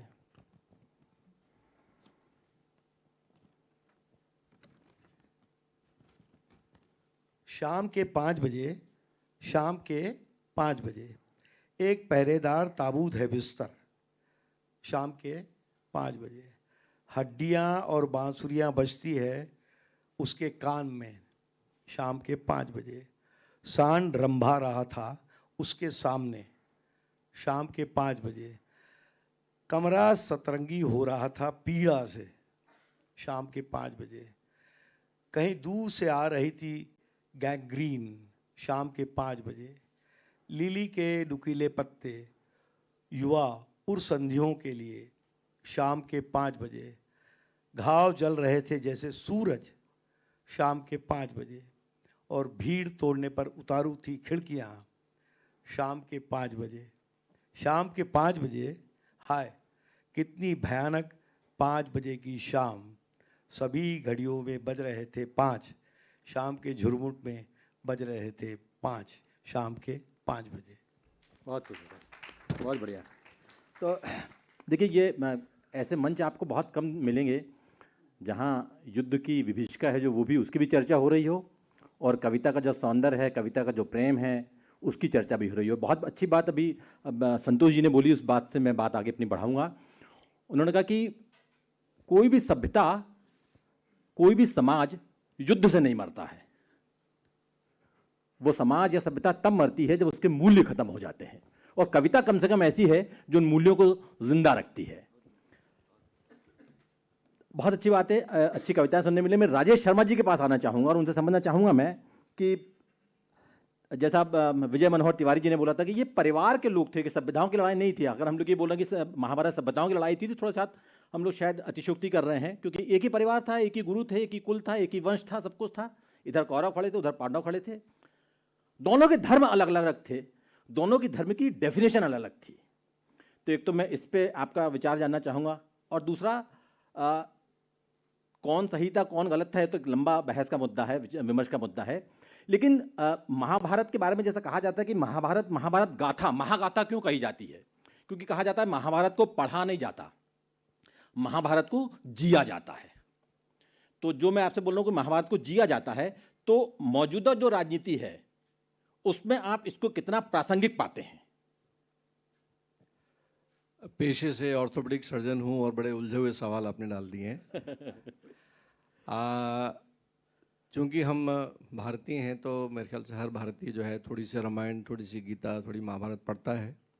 पूरी तो कितने लोग पढ़ते नहीं पता, बट कोविड के समय पे चूँकि पूरा लॉकडाउन था, गाड़ियाँ बंद थी, स्कूटर बंद थे, तो लोग गिरते नहीं थे। और मैं पेशे से ट्रॉमा स्पेशलिस्ट हूँ, तो अस्पताल में भी बहुत कम गिरे हुए लोग थे, तो उस वक्त मिल गया मुझे अपने आप से मिलने का, और फिर थोड़ा बहुत गीता भी पढ़ी मैंने। तो पहली बार मैंने पहले अध्याय से 18वें अध्याय तक पढ़ा। पढ़ते पढ़ते बहुत ही कन्फ्यूजन हो गया मुझे अर्जुन के करैक्टर को लेके, कि हम सब जब मुसीबत में होते हैं और जब हम खोजने लगते हैं तो ईश्वर की तरफ ही हम खोजते हैं। और जिस शख्स के साथ ईश्वर बचपन से थे, कृष्ण भगवान जो है अर्जुन के साथ बचपन से थे, गुरुकुल में साथ में, सखा साथ में, दोस्त साथ में, रिश्तेदारी साथ में, और कुरुक्षेत्र में मध्य में 10वें अध्याय तक वो अर्जुन कंफ्यूजन में ही है। सारथी कृष्ण है उसके, और वो वहां जाके बोलता है कि नहीं मेरे हाथ कांप रहे हैं, पैर कांप रहे हैं, मैं तो युद्ध नहीं करूंगा। अरे तुम कारण थे युद्ध के, तुमने सब प्लानिंग करी, कृष्ण को चुना, इतनी सारी किवायत करने के बाद में जब वहां आने के बाद में जब आपको लगता है कि नहीं मैं नहीं लड़ूंगा, मैं कैसे मार दूं इसको, ये तो मेरा मामा है, ये मेरा चाचा है, इनको मैं कैसे मार दूं? तो कृष्ण भगवान उसको जो है फिर पहले से 10वें अध्याय तक दे ज्ञान दे रहे हैं, दे ज्ञान दे रहे हैं, दे ज्ञान दे रहे हैं। अल्टीमेटली लगता है कि ये तो मनुष्य है, इसको वैसे समझ में नहीं आएगा, ये इंसान है, आदमी है ना, इसे नहीं समझ में आएगा, ये कंफ्यूजन में रहेगा। क्यों? क्योंकि इसने अपने आप को पकड़ रखा है कर्ता भाव से। तो 11वें अध्याय में जाके जब उसको दिव्य चक्षु देते हैं, जब उसके सामने से इस मायावी, इस मेटेरियलिस्टिक, भौतिकवादी, इंद्रियो जनित ज्ञान की दीवार को विलोपित करते हैं, और उसके बाद जब उसे विश्व रूप का दर्शन दिखाते हैं, दिव्य रूप का दर्शन दिखाते हैं, और वो देखते हैं कि आज 19 तारीख है, और 19 तारीख को वही अर्जुन बोलता है कि मैंने इसको नहीं मार सकता, मैं तो नहीं मारूंगा इनको, ऐसा हो जाएगा वैसा हो जाएगा। और वही 26 तारीख को वो अर्जुन मार रहा है। वही अर्जुन उसी दृष्टि से, उसी बुद्धि से वो देख रहा है कि अरे ये क्या हो रहा है, मैं आज तो इस मानसिकता से हूं कि मैं तो नहीं मार रहा, ये मार रहा है, ये कौन है। फिर वो भगवान बोलते हैं ये तो मरे मराए हैं भाई, तू टेंशन क्यों पड़ रहा है, तू ये तो सोच ही मत कि तू मार रहा है। तो तब जाके जब उसको लगता है कि कर्ता भाव से मैं तो हूं ही नहीं, ये जो मैं है ये इस भौतिकता का ये मैं होता है। जब बच्चा पैदा होता है तो उसमें मैं का भाव नहीं होता। धीरे धीरे ये जब सांसारिक ज्ञान, ये भौतिकता, ये इंद्रियों से उपजे हुए ज्ञान की जब पकड़ होती है, जब उसमें इस चेतना का मन, बुद्धि और चित्त और अहंकार अहम आकार, अवेयरनेस ऑफ आई से जब समझ में आता है, जो पकड़ लेता है उस चीज़ को कि ये मैं मेरा है। और जितना वो स्ट्रांग होते जाता है उतने हम भीरू होते जाते हैं, उतने हम डरपोक होते जाते हैं, उतनी हमारी घर की दीवारें बड़ी होती जाती है, उतने हमारे सैनिक खड़े होते हैं, उतने चौकीदार खड़े होते हैं, उतनी बंदूक रखते हैं हम। जितना हम डरते हैं, जितना हम मैं को पकड़ते हैं, जितना मैं को मजबूत कर लेते हैं। और महाभारत में क्या है, मैं है। जुए में मैं जीत जाऊं, मेरे को इतनी जमीन मिल जाए, मेरे को इतना से चीजें मिल जाए, इस मैं से दूर होना ही आध्यात्मिकता है। केवल और केवल अपने आप को भूलना आध्यात्मिकता है। महाभारत में जितनी चीजें हैं सब मैं से आधारित हैं। जितने करैक्टर हैं, जितना बड़ा करैक्टर होगा वो उतना ही भीरू होगा, वो अपने आप को बचाने के लिए सामने वाले को मारेगा। जो भारत होने का अर्थ आपने पूछा था, यहाँ मैं जानना चाहूँगा, बहुत यूथ बैठे हुए हैं। आज भारत की जीडीपी कंपैरिजन टू ग्लोबल क्या है? लगभग 4% है। आपको मालूम है सन 1500 में क्या थी भारत होने का अर्थ? एंगस मैडसन नाम का एक बहुत बड़ा इकोनॉमिस्ट हुआ है अमेरिका का, अमेरिका का आंकड़ा है। 1500 में भारत की इकोनॉमी थी, जीडीपी थी 25%, 25 से 30, 27%, 28%। हम तो पढ़ते आए भारत सोने की चिड़िया, सोने की चिड़िया, हमको नहीं समझ में आता था भारत अध्यात्म अध्यात्म। लेकिन धीरे धीरे इस उम्र में आके समझ में आने लगता है कि आज हमारे वैदिक काल में विज्ञान जो है स्थूल पे आधारित है, एविडेंसेस पे आधारित है, स्थूल पे आधारित है। ये न्यूटोनियन साइंस स्थूल पे आधारित है, जो मॉलिक्यूल और एटम को समझती है।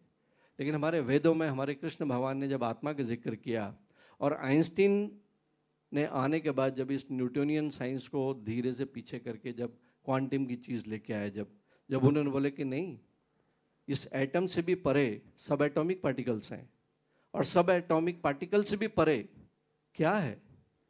आपको पता है हम सब जो है सेल से मिलके बने, सेल्स मॉलिक्यूल्स और मॉलिक्यूल एटम से मिलके बने, एटम सब एटॉमिक पार्टिकल्स।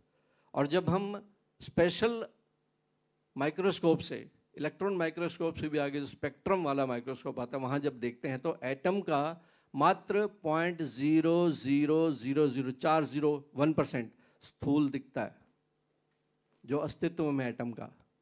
99.5 बार 0 वो उसका वैक्यूम है, कुछ दिखता नहीं है। जो स्थूल है, जो टेंजिबल है, वो 0.0001%। आप जो जितने बैठे हैं सारे के सारे, आप अपने उस ऑरा का मात्र 0.001% और 0001% जो भौतिक है, जो स्पेस टाइम 3D रियलिटी को देखता है, स्ट्रक्चर को देखता है। जो नहीं है वो आपके आसपास की ऊर्जा है, चेतना है, सुपर कॉन्शियसनेस है। तो हम अगर भारत की बात करते हैं, अगर आध्यात्मिक गुरु थे तो थे, अध्यात्म को समझना होगा। तो महाभारत, और जब हम इसमें कृष्ण को देखते हैं तो वाकई ये समझना होगा कि हमारी यात्रा जो है यू टर्न शुरू है, हमें भीतर की ओर मुड़ना पड़ेगा। हम जितना बाहर मुखी रहेंगे, जितना हम इंद्रियों जनित रहेंगे, उतने कमज़ोर होंगे, उतने मैं को पकड़ के रखेंगे। और आपके भीतर की शक्ति लगभग ऐसी है जैसे समुद्र में से एक मटका पानी का भर लें, तो समुद्र का पानी और मटके का पानी होता तो एक ही है, बट मटका इस दम से उछलता रहता है कि वो दीवारों के अंदर केंद्रित हो जाता है, लिमिटेड हो जाता है। तो हम सब जो है लिमिटेड हैं, हमारे भीतर की चेतना और वो समुद्र की चेतना एक जैसी है।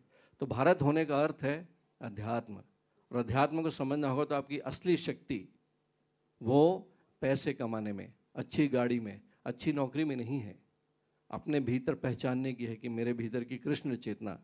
तो सीधे 11वें अध्याय पे जाएं और अर्जुन का संवाद देखें कृष्ण के साथ, और अपनी भीतरी शक्ति को बढ़ाएं आगे। मैं आपसे, मेरा निजी प्रश्न है लेकिन शायद बहुत सारे लोग के मन में होगा, जो आप बात बोल रहे हैं, एक सतुआ बाबा का बड़ा नाम आ रहा है अभी उत्तर प्रदेश में, आपने भी सुना होगा। सतुआ बाबा। नहीं सर, मैंने अरे सुना आपने नहीं, नहीं सुना, मतलब, मिस कर गए कहीं। हाँ। सतुआ बाबा ने अभी कोई बहुत महंगी गाड़ी खरीदी है, बहुत महंगी गाड़ी। और इसके पहले है ना, आप लोगों ने पढ़ा होगा सतुआ बाबा का चल रहा है। और इसके पहले भी उनके पास कोई बहुत महंगी गाड़ी थी, मैं तो ज़्यादा नाम जानता नहीं हूँ, मारुति से आगे नहीं बढ़ पा रहा हूँ। तो ये जो आप इतने आध्यात्म की बात कर रहे हैं, ये क्या इन लोग समझ नहीं पाते क्या होता है, गैप कहाँ आता है? मैं फिर से अपना प्रश्न आपको वो करता हूँ, शायद बहुत सारे लोग के मन में होगा कि आध्यात्म की हम जैसे ही बात करते हैं तो ये लगता है कि यार ये यानी कोई गेरुआ वस्त्र पहना देंगे, टीका लगा देंगे, घंटी पकड़ा देंगे और ये सब होने लगेगा। जबकि जितना मैं समझ पाया, आध्यात्म आपकी जड़ों को बहुत गहरा करता है। और कभी भी कोई पौधा, कम से कम मैंने ऐसा अपने जीवन में नहीं देखा है, जो पहले ऊपर बढ़ रहा हो बाद में नीचे जा रहा हो, नीचे ऊपर एक साथ बढ़ता है। तो ये हम अपने यूथ को क्यों नहीं समझा पा रहे हैं, एक बात। और जो आपने एक बात कही अकर्ता वाली, तो कई बार ये कन्फ्यूजन हो जाता है, अकर्ता और अकर्मण्य, इसको हम एक मान बैठते हैं, तो हम इसको कैसे अलग अलग करेंगे? अनिल जी, मेरा ऐसा मानना है कि जैसे आपने एक सतुआ बाबा वाली बात की, जहाँ पे मर्सिडीज़ और मारुति की बात की, महंगी वाली बात की, तो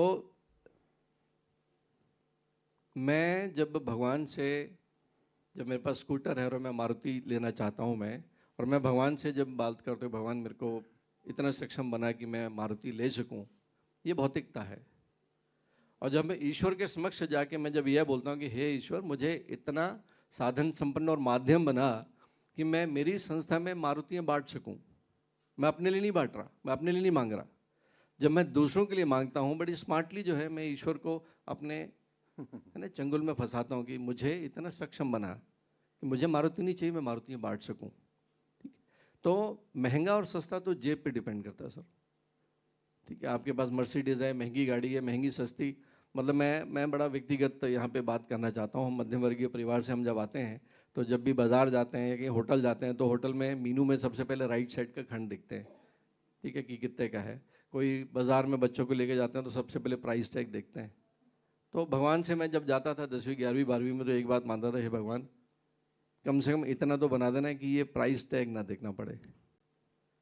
तो ये जर्नी जो है आपकी, जो है जब आप, और ये बात केवल तब समझ में आती है जब आप दूसरों के लिए जीना सीखते हो। जो कर्म की बात आपने करी है, जो ठीक है, मेरी दृष्टि में जो है, जो एक कर्म है जिसमें मेरा हित है, किसी का अहित नहीं है और ना ही किसी का हित है, स्वार्थपूर्ण, सेल्फिश। दूसरा कर्म जो है जिसमें मेरा हित है, सामने वाले का भी हित है। तीसरा है मेरा हित है और एक बड़े समाज का हित है। और चौथा है मेरा हित भी नहीं है, अहित भी नहीं है, बट सामने वाले का हित है, वो साधु संत लोग हैं। तो हमें जीवन जब इस तरह से जीते हैं, ऐसी सीखते हैं बातें कि मैं मेरे काम तो करूं बट इस समाज के बड़े वर्ग का हित हो, तो ये मान के चलिए ये प्रकृति है, नेचर है। नेचर कभी उधार नहीं रखती। गेहूं का एक दाना देंगे, हजारों दाने मिलते हैं। तो इस समाज में वो देखता है कि कोई व्यक्ति, अमुक व्यक्ति इस समाज में मेरे बाकी लोगों के लिए क्या कर रहा है। तो हमको केवल और केवल यही जीना चाहिए कि ये बहुत बड़ा स्वार्थ है, बहुत बड़ा स्वार्थ है कि मैं जब दूसरों के लिए जीना सीखता हूँ तो मेरे तो केयर वो करते ही करता है, ईश्वर करते ही करता है। और जहाँ तक बात है अकर्ता भाव, अकर्मण्यता, देखिए हर चीज़ का परिणाम है, बिल्कुल परिणाम है। परिणाम तो मिलता ही मिलता है, चाहे बच्चा ना पढ़े उसको भी परिणाम मिलता है, फेल होना भी परिणाम है। तो आपको कर्म तो करना पड़ेगा, क्योंकि मुर्दे कर्म नहीं करते हैं। अगर जीवित हैं तो जीवित तो कर्म करेंगे, क्योंकि क्रियाशीलता है, प्राणों में क्रियाशीलता है, चेतना में क्रियाशीलता है, तो कर्म तो करना ही करना है। लेकिन इंद्रियों जनित इस पृथ्वी का सबसे बड़ा गुण है वो तमोगुण है, गुरुत्वाकर्षण। तो प्रकृति के जो तीनों गुण हैं, सत्य, रज और तम, इस पृथ्वी का सबसे बड़ा गुण है तमोगुण है। तमोगुण से जो एंटी ग्रेविटी हमको चलना है, वही अध्यात्म है, वही उधर्व की तरफ जाने की जो यात्रा है हम सबको करनी चाहिए। तामसी प्रवृत्तियाँ बहुत जल्दी आती हैं। अब जब साइकिल चलाते हो ढलान में तो पैडल भी नहीं मारना पड़ता, बड़ा मजा आता है। तो यहाँ बच्चों को बोलना पड़ता है कि जिस दिन आपको लगे कि ज़िंदगी बहुत कूल चल रही है, उस दिन आपका पतन शुरू हो गया। और जिस दिन आपको लगे कि नहीं हाँफ रहे हैं, साइकिल में हाँफ रहे हैं, तो उस दिन मेहनत से, संघर्ष से आपकी ज़िंदगी में डेफिनेटली नए होराइजन्स आ रहे हैं, नए होराइजन्स आ रहे हैं। ज़िंदगी कठिन है तभी खूबसूरत है, तभी चैलेंजेस हैं। आसान ज़िंदगी मतलब आप समझो कि अब जो है आपका आखिरी ओवर चल रहा है।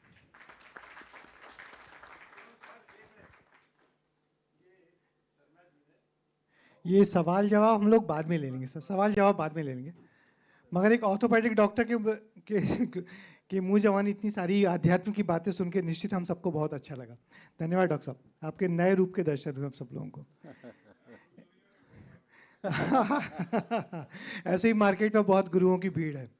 तो हमारे साथ यदि हम पुरातत्व की बात करें तो डॉक्टर शिवाकांत वाजपेयी हैं, युवा हैं, आर्कियोलॉजी के ऊपर बहुत अच्छी पकड़ रखते हैं। डॉक्टर साहब, मैं आपसे जानना चाहता हूँ कि जो महाभारत है, तो महाभारत का जो पुरातात्विक महत्व कितना है? क्या महाभारत के जो तमाम जो अवशेष है या जो सबूत हैं वो अभी भी उसी स्पष्टता के साथ मिले हैं और वो साइंटिफिक तरीके से प्रूव हुए हैं? डॉक्टर साहब धन्यवाद। सबसे पहले मैं अपने दो गुरुओं के बीच में बैठा हुआ हूँ। आर्कियोलॉजी पढ़ाने वाले हमारे प्रोफेसर सिंधे साहब, मैं उनको भी अभिवादन करता हूँ। और मेरे गुरुजी जो हैं उज्जैन से प्रोफेसर सीताराम जी दुबे, तो इन दोनों के बीच और इनके सामने मुझे कुछ कहने की आज जो अवसर मिला है वो मेरे लिए महत्वपूर्ण है। जब हम लोग महाभारत की बात करते हैं तो सबसे पहले रामायण और महाभारत जब हम लोग बचपन से शुरुआत करते हैं तो ये दो ऐसे ग्रंथ हैं कि जिनसे परिचय अपने आप होता है, हर घर में लगभग होता है। और जब हम लोग पुरातत्ववेत्ता बन जाते हैं तो जब आप कहीं पर भी जाते हैं तो आपसे ये पहला प्रश्न होता है कि राम जी के कोई प्रमाण मिले हैं क्या? महाभारत कभी हुआ है क्या? तो जब से मैं आर्कियोलॉजिस्ट बना तब से मैं ये कहता कि हाँ, हमको इसके प्रमाण मिले हैं। देखिए, हमारे यहाँ महाभारत की दो तरह की तिथियां हैं। एक तिथि है पारंपरिक तिथि, जो कि ज्योतिष के विद्वानों ने गणना की है। वो पारंपरिक तिथि आती है 3101 ईस्वी पूर्व। अब हम लोग जब बात करते हैं क्या इसके कोई लिखित प्रमाण मिले हैं, तो सबसे पहले हमारे सामने एक कर्नाटक राज्य का दृश्य आता है।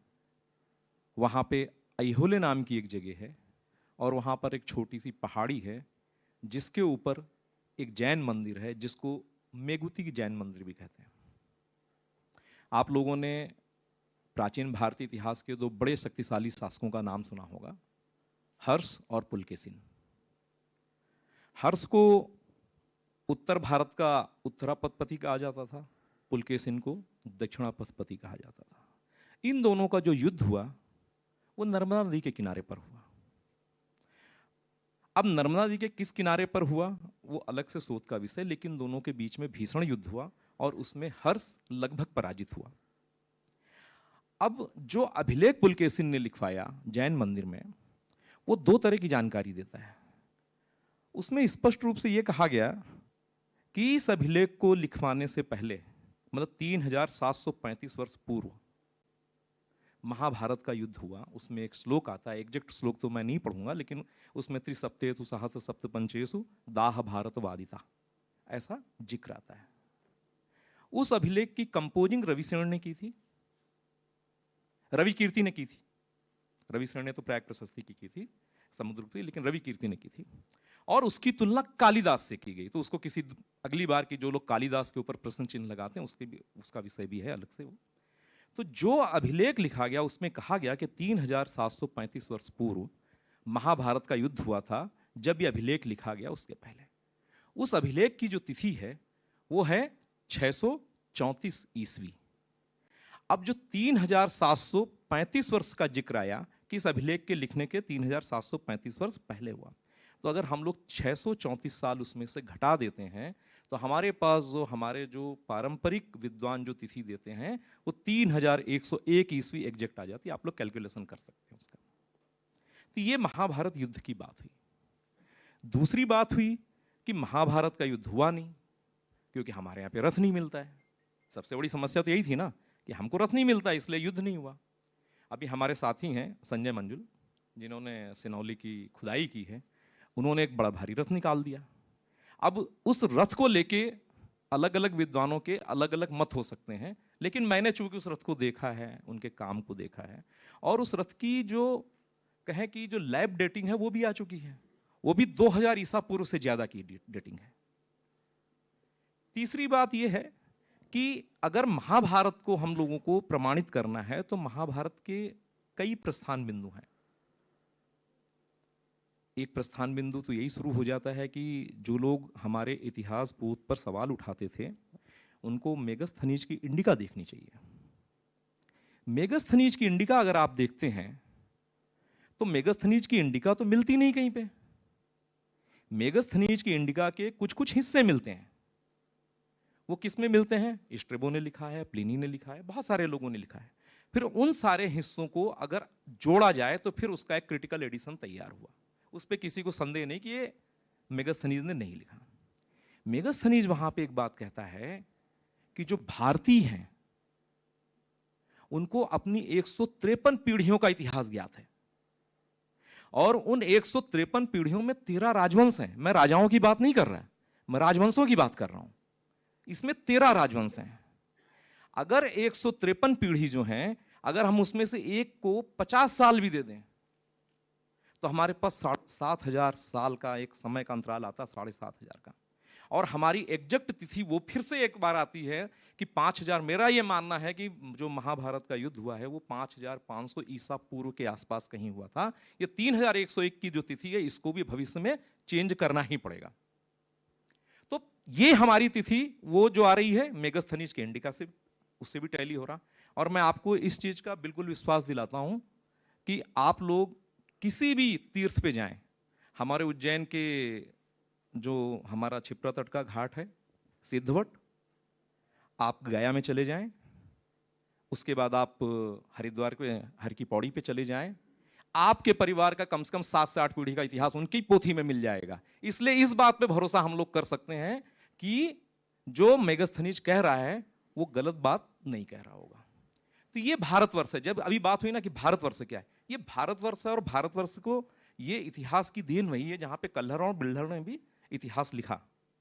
और जो लोग कई बार ये कहते हैं ना कि अरे भारत का नाम कहां से आ गया, अभी हम लोग भारत की बात करते हैं, सिर्फ ये कालिदास के अभिज्ञान शाकुंतलम का हिस्सा नहीं है।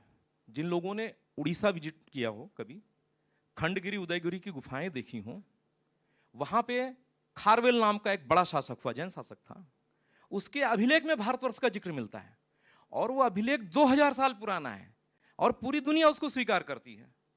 जो शक आए थे, शकों का तो हमारे उज्जैन में आक्रमण हुआ था, हमारे विक्रमादित्य ने हराया था उनको, तो आप नासिक के नाड़े घाट के अभिलेखों को आप देखिए, उसके अंदर आपको भारतवर्ष का जिक्र मिलेगा। बात यह है कि हमारे भारतवर्ष में बहुत सारी चीजें हैं जिनसे मिलकर भारतवर्ष बना। रही बात एक और कि सभ्यताओं का जो पराभव हुआ, जो उत्कर्ष हुआ और उसकी जो औदार्यता रही। जब हम कहें कि दुनिया की 2 सबसे बड़ी, मैं यहाँ पे भगवान सिंह को भी कोट करना चाहूंगा, वैदिक हड़प्पन करके उनकी बड़ी किताब है, अगर आप लोगों ने नहीं पढ़ी तो जरूर पढ़िए। दूसरी चीज, एक बीबी लाल साहब की बड़ी अच्छी किताब है, उनकी किताब है ये लिटरेचर और साहित्य, लिटरेचर और आर्कियोलॉजी को जोड़ते हुए महाभारत के ऊपर, हाँ सरतीस फ्लोज का भी है।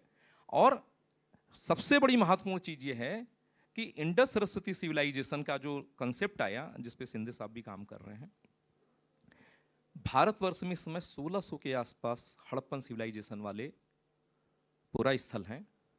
राखी गढ़ी में मुझे, जहाँ पर सर ने अभी डीएनए वगैरह का बड़ा काम किया, उसे मुझे 1999 में और 2000 में एक्सकेवेशन में पार्टिसिपेट करने का मौका मिला था। उस समय मैंने हरियाणा में ये जो नारनौल के पास, नारनौल तहसील में ये जो पूरा स्थल है वहाँ की खुदाई की थी।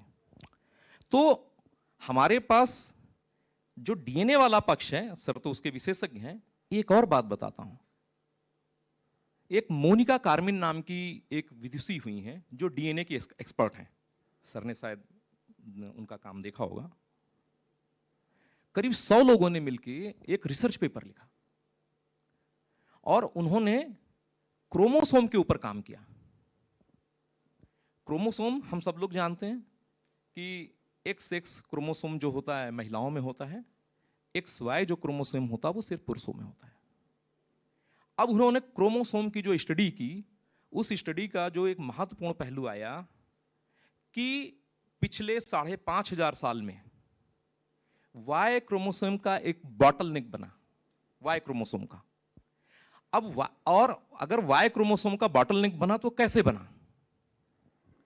उनका कहना है कि 5.5 से 6000 7000 साल पहले के आसपास ये कहीं घटना हुई।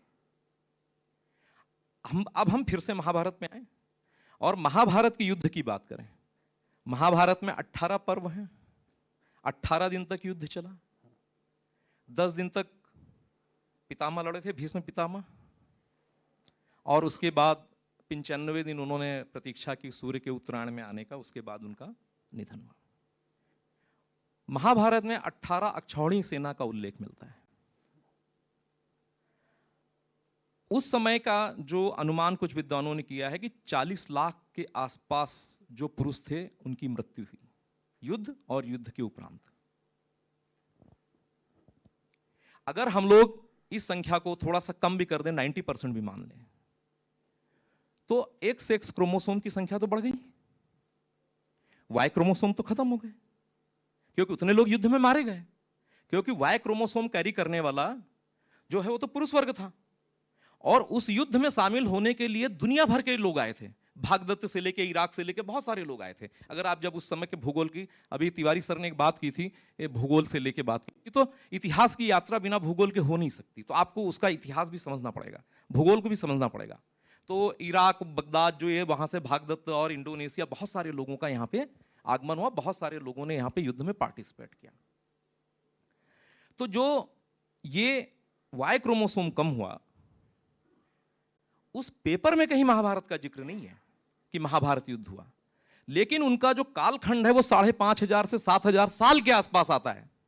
तो ये जो युद्ध हुआ, इतनी बड़ी संख्या में, किसी भी युद्ध में, किसी साउथ ईस्ट एशिया में कहें कि कहीं भी इस तरह की कोई जानकारी नहीं मिलती कि उस टाइम फ्रेम में इतना बड़ा कोई वार हुआ हो, जिसके चलते ना कोई उस कालखंड में इतनी बड़ी महामारी आई हो कि इतने सारे लोग मारे गए हों और जो क्रोमोसोम की जो है बॉटलनेक कंडीशन बनी हो। बिल्कुल, यानी कि उस तरीके से बहुत सारी जो तथ्य हैं उससे स्पष्ट होता है कि महाभारत हुआ था। तो आनंद आप? मैं तो आदरणीय श्रीराम तिवारी जी से एक निवेदन करूंगा इस मौके पर कि अगली बार आपको एक साथ नहीं करना है। ये पुरातत्व का अलग होगा, धर्म का अलग हो गया, आध्यात्म का अलग होगा, इतिहास का अलग होगा, भूगोल का अलग होगा, और डॉक्टर का अलग होगा, और डॉक्टर का अलग अब आध्यात्म डॉक्टर जो भी, लेकिन होना चाहिए। मेरा आपसे निवेदन है, ये जरूरी है ना, जिस हिसाब से हम लोग को सुनने मिल रहा है, और चूंकि समय का पाबंदी है, मर्यादा है, इसलिए आप लोगों को बीच में रोकना पड़ रहा है। तो हम लोग की तो बहुत इच्छा थी कि लगातार आपको सुना जाए। राजेंद्र गुप्ता जी हम लोग के बीच में है और उनको कविता पाठ भी करना है और अपनी कुछ बात भी रखना है। तो मैं आदरणीय गुप्ता जी से निवेदन करूँगा कि आप कविता।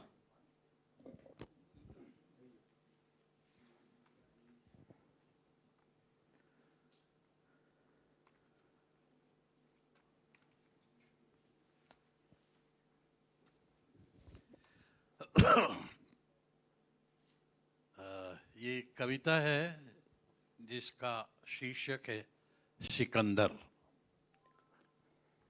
डायरेक्टली जो हमारी सारी बातचीत चल रही है महाभारत, उससे ज़ाहिरा तौर पर इसका कोई ताल्लुक डायरेक्टली नहीं है,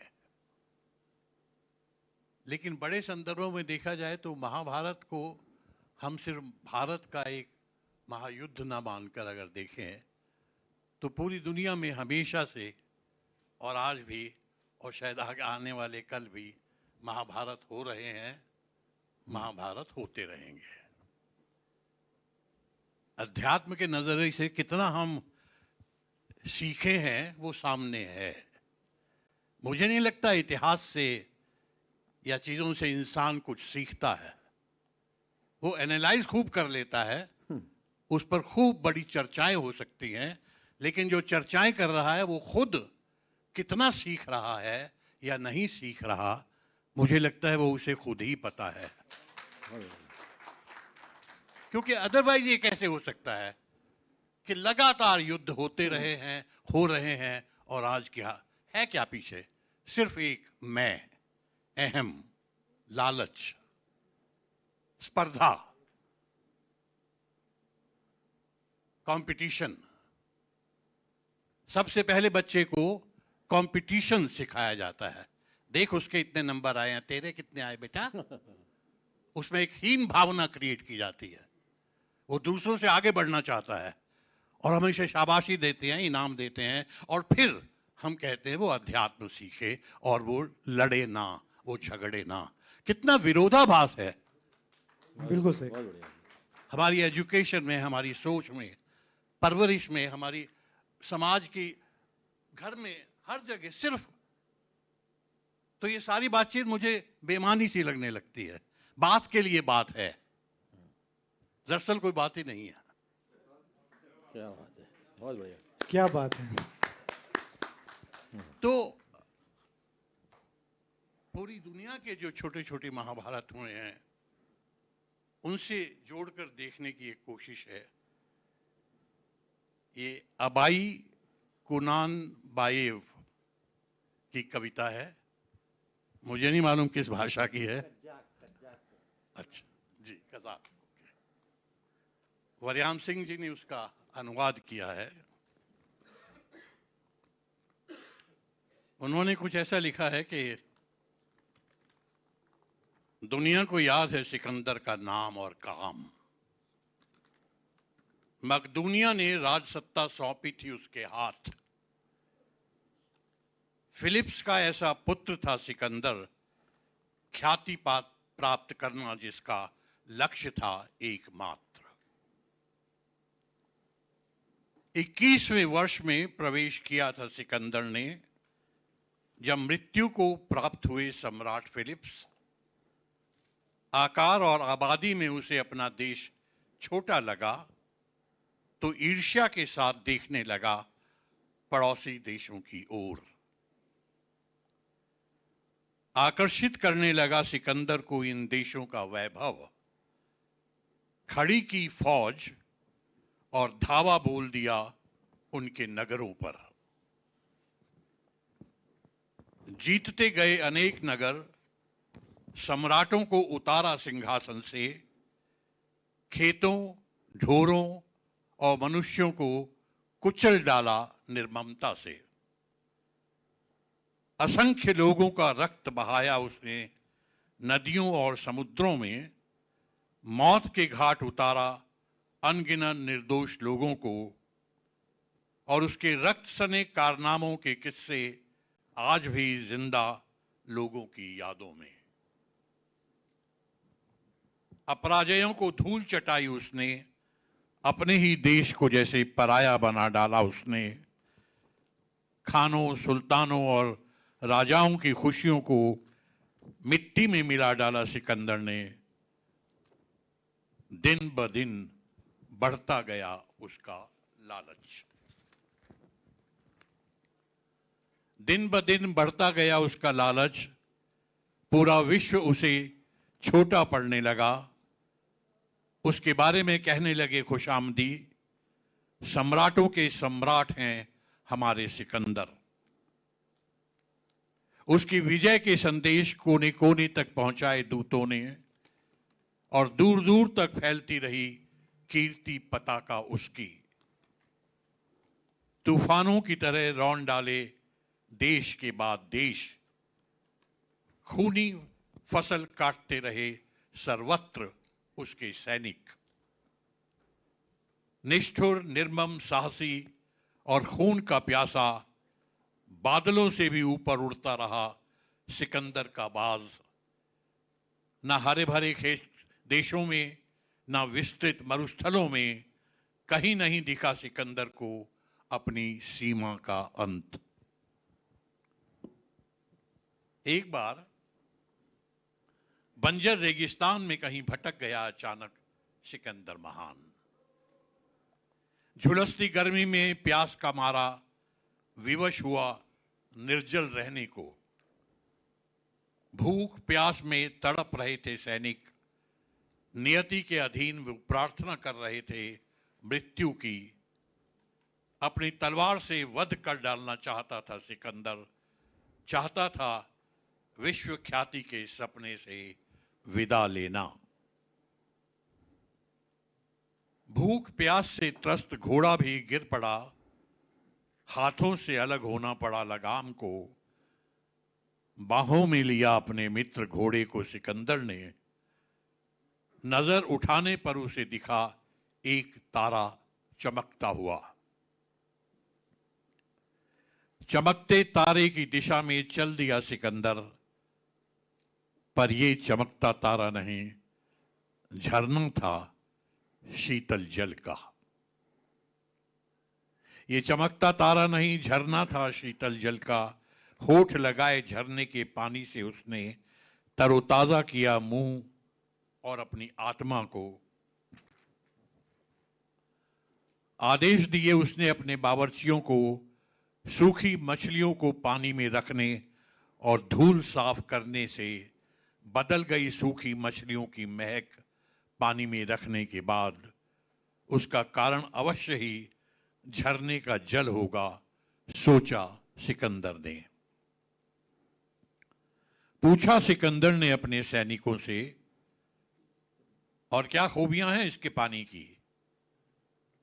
जल्दी हाथ मुंह धोकर पानी पीकर आओ चलें ढूंढने इस पानी का स्रोत। हम अधिकार में ले लेंगे जल के उस स्रोत को, पीछे रहे न कोई, विलंब न हो धावा बोलने में। स्रोत पर स्थित नगर को बल प्रयोग से तुरंत छीन लेंगे हम। चल पड़ी सेना सुनकर सम्राट का आदेश। अविराम चलते रहे वे अपने लक्ष्य तक। लौह वस्त्र धारण के सैनिकों के आगे जोर जोर से बज रहे थे जोशीले नगाड़े। घाटी के बीच लंबा फासला तय किया सेना ने। झरने का स्रोत स्थित था सीधी चढ़ाई पर और झरने के मुंह पर पहरा दे रहा था एक सुनहरी किला। पूरी तरह से बंद दिखाई दे रहे थे उसके द्वार। कभी असफल नहीं रहा सम्राट सिकंदर, पर आज जैसे उस पर सफलता हंस रही थी। पीछे मुड़ने को विवश होना पड़ा सम्राट को, द्वार खोलने के कोई उपाय न पाकर। झुंझलाए सम्राट को क्रोध आ रहा था। दोबारा कोशिश की उसने द्वार खोलने की, लगाई उसने जितनी भी ताकत थी उसमें। द्वार खोलो, जोर से चिल्लाया सम्राट, और प्रकट हुआ तब द्वार को के दूसरी ओर से एक आदमी। किले की रखवाली का काम वही कर रहा था। भीतर जाने की किसी को अनुमति नहीं है। इस द्वार से रास्ता जाता है ईश्वर की ओर। तुम्हें क्या सम्राट सिकंदर के आगमन की सूचना नहीं मिली? सिकंदर जिसने पूरी दुनिया में जीते हैं अनेक युद्ध। द्वार खोलो, द्वार खोलो, कुछ अपने बारे में बताओ। आज तक मेरा अपमान करने का किसी का साहस नहीं हुआ। यदि अकल की कमी ना हो तो शेखी ना बघारो। यदि तुम में शक्ति है तो छुपाओ अपना अभिमान। तुम भी दूसरे लोगों की तरह ईर्ष्यालु हो। ऐसे व्यक्तियों का यहां स्वागत नहीं है। प्रवेश निषिद्ध है। यदि इस किले में तो उपहार में तुम्हें कुछ देना होगा सम्राट को। तुम्हारे उपहार को मैं भूलूंगा नहीं कभी, बचा के रखूंगा उसे अपने महल में, कहा सिकंदर ने। उस व्यक्ति ने तब द्वार के पीछे से फेंका रुमाल। ये रहा उपहार, उठा ले इसे मूर्ख। रुमाल में कुछ है, उसे ठीक से देखना, सोचना और अपने लिए निकालना कुछ निष्कर्ष। सम्राट ने खुशी खुशी से ग्रहण कर लिया रुमाल। लौट आया वो उसे लेकर अपने सैनिकों के पास। उसे खोलकर देखा तो पक्षी की छोटी सी हड्डी थी। बहुत अपमानित महसूस किया अपने आप को सिकंदर ने।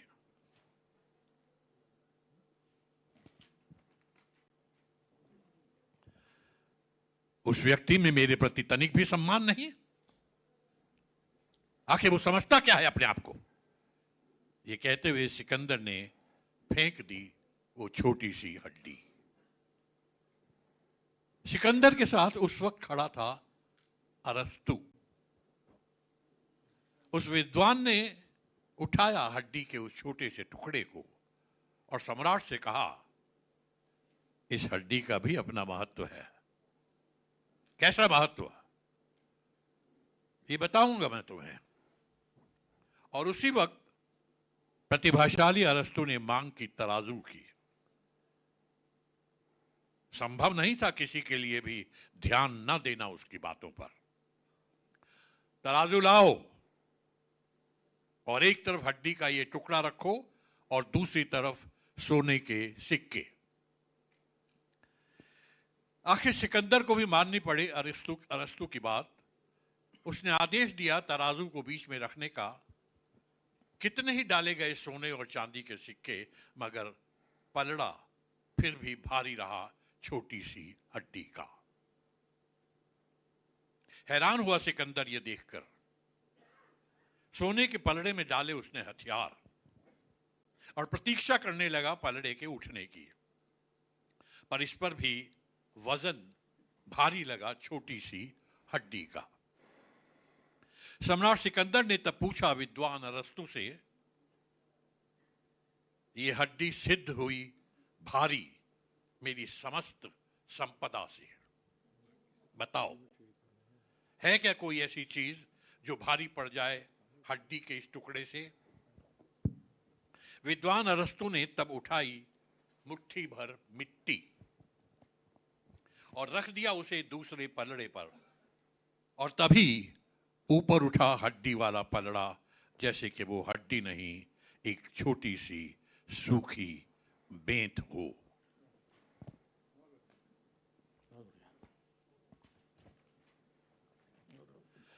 ये देख सोच में डूब गया सम्राट सिकंदर।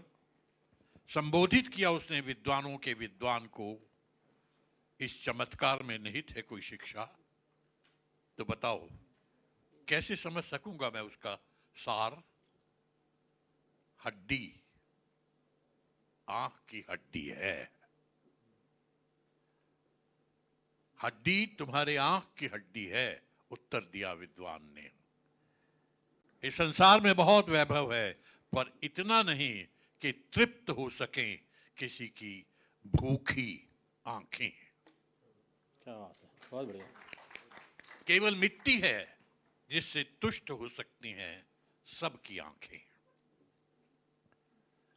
बहुत लोगों की आंखों की भूख तुष्ट नहीं होती। सब कुछ कम पड़ जाता है उनके लिए, यहां तक कि ये पूरा संसार भी। रेत के समान होते हैं सारे हीरे और मोती। मनुष्य के मर जाने के बाद निष्प्राण आंखों के लिए। सम्राटों के सम्राट, क्रोध न करो, पूरी करो अपनी बात।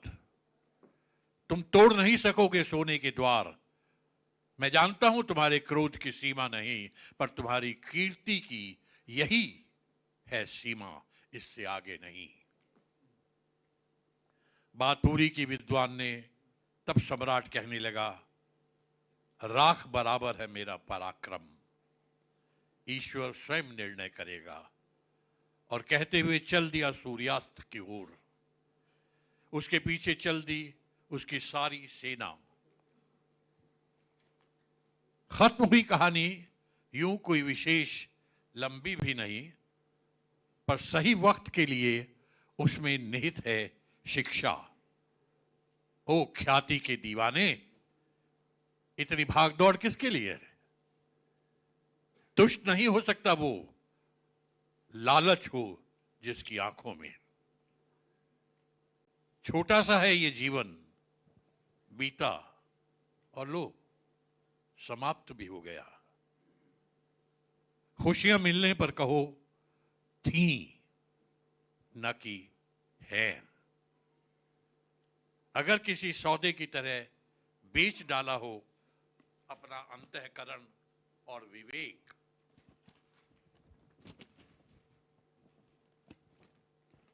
तो घृणा के योग्य है तुम्हारी ख्याति और सम्मान। तुम्हें अच्छा लगता है सुनना प्रशंसा मूर्खों के मुंह से। चाटुकारों की भीड़ से चाहते हो हर वक्त घिरे रहना, पर एक कदम उससे दूर हुए नहीं कि हंसने लगेंगे वो ही, कहेंगे ये तो बेईमान है जन्म से ही। ओछे लोगों को अच्छा लगता है अपनी प्रशंसा सुनना, पर खरीदा नहीं जा सकता कहीं गरिमा और सम्मान को। अपने महत्व के बारे में तुम्हें स्वयं कहने की क्या जरूरत है? अगर तुम में है रोशनी तो वो स्वयं चमकती दिखेगी सबको। धन्यवाद। बहुत बढ़िया। तो बहुत शुक्रिया, बहुत आभार आपका राजेंद्र जी। हड्डी की बात हो गई, सोने चांदी के सिक्कों की बात हो गई, मिट्टी की बात हो गई। अब मैं सीधे आऊँगा शैलेंद्र जी के पास। शैलेंद्र जी, इसी बात को आगे बढ़ाता हूँ मैं, और थोड़ी सी हम बात कर लेते हैं धर्मदंड की और राजदंड की। विद्वान ऐसा कहते हैं कि महाभारत है जो ये अनवरत यात्रा है, कोई घटना, एक युद्ध नहीं है कि ये घटना हुई और ख़त्म हो गई। ये कोई संस्था हो, कोई समाज हो, कोई राष्ट्र हो, उनमें ये लगातार महाभारत चल रही है किसी किसी तरह से वैचारिक स्तर पर। मैं आपसे सीधा सवाल ये जानना चाहता हूँ कि जब जब राजदंड धर्मदंड पर हावी होता है तब तब राष्ट्र का, समाज का नुकसान होता है। तो क्या इन दिनों हम लोग वापस, मैं मौजूदा राजनीति की भी बात कर रहा हूं इसमें क्योंकि आप सीधे से राजनीति से जुड़े हुए हैं, तो क्या हम लोग फिर से धर्मदंड को स्थापित करने की कोशिश कर रहे हैं या होनी चाहिए? आपकी अनुमति हो तो मैं आपके पोडियम का उपयोग वेलकम। आइए आइए।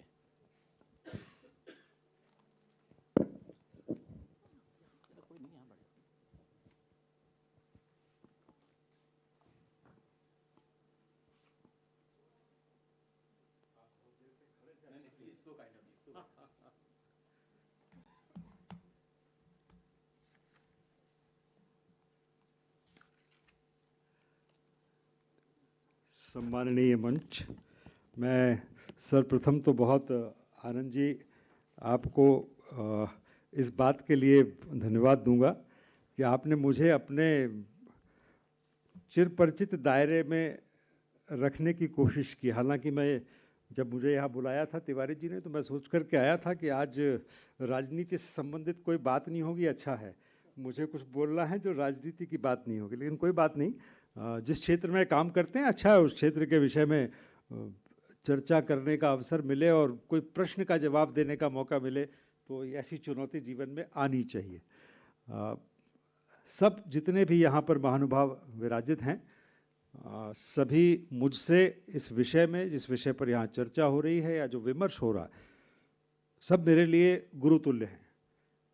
कोई भी यहाँ, मैं विद्यार्थी हूँ और ये सब जानते हैं। आज तक भारत भवन के इस सभागार में हमेशा आप लोग जहाँ बैठे हैं वहाँ रहा हूँ। आज पहली बार यहाँ पर हूँ, इस तरफ से पहली बार बोल रहा हूँ। जब भी है सुना है, बोला कम है। विषय आनंद जी आपने जो राजदंड की बात करी, मैं उस विषय पर ही कुछ थोड़ा सा उस विचार से, चूँकि महाभारत पर चर्चा है, विमर्श, भारत का अर्थ क्या, भारत होने का अर्थ क्या, ये विमर्श है। और उसके बैकग्राउंड में एक सब्जेक्ट माननीय तिवारी जी ने मुझे पत्र के माध्यम से भेजा था, इसमें सभ्यताओं का संघर्ष और अपकर्ष, ये भी विमर्श के विषय चल रहे हैं जिन पर की बातचीत। बहुत ज़्यादा समय हो चुका है, मैं बहुत लंबी बात ना कर करके सीधी बात करता हूँ कि हम समाज को, आज के समाज को या कभी भी पूर्ववर्ती समाज को, विशेषकर जब हम सभ्यताओं के बाद के समाज की बात करते हैं, मानव सभ्यता, जब हम सभ्यता की बात करें तो निश्चित रूप से मानव सभ्यताओं की बात करते हैं। मानव जिन जिन सभ्यताओं के विषय में यहाँ पर जिक्र आए हैं, हमारे पुरातत्व विशेषज्ञों ने बातचीत रखी है।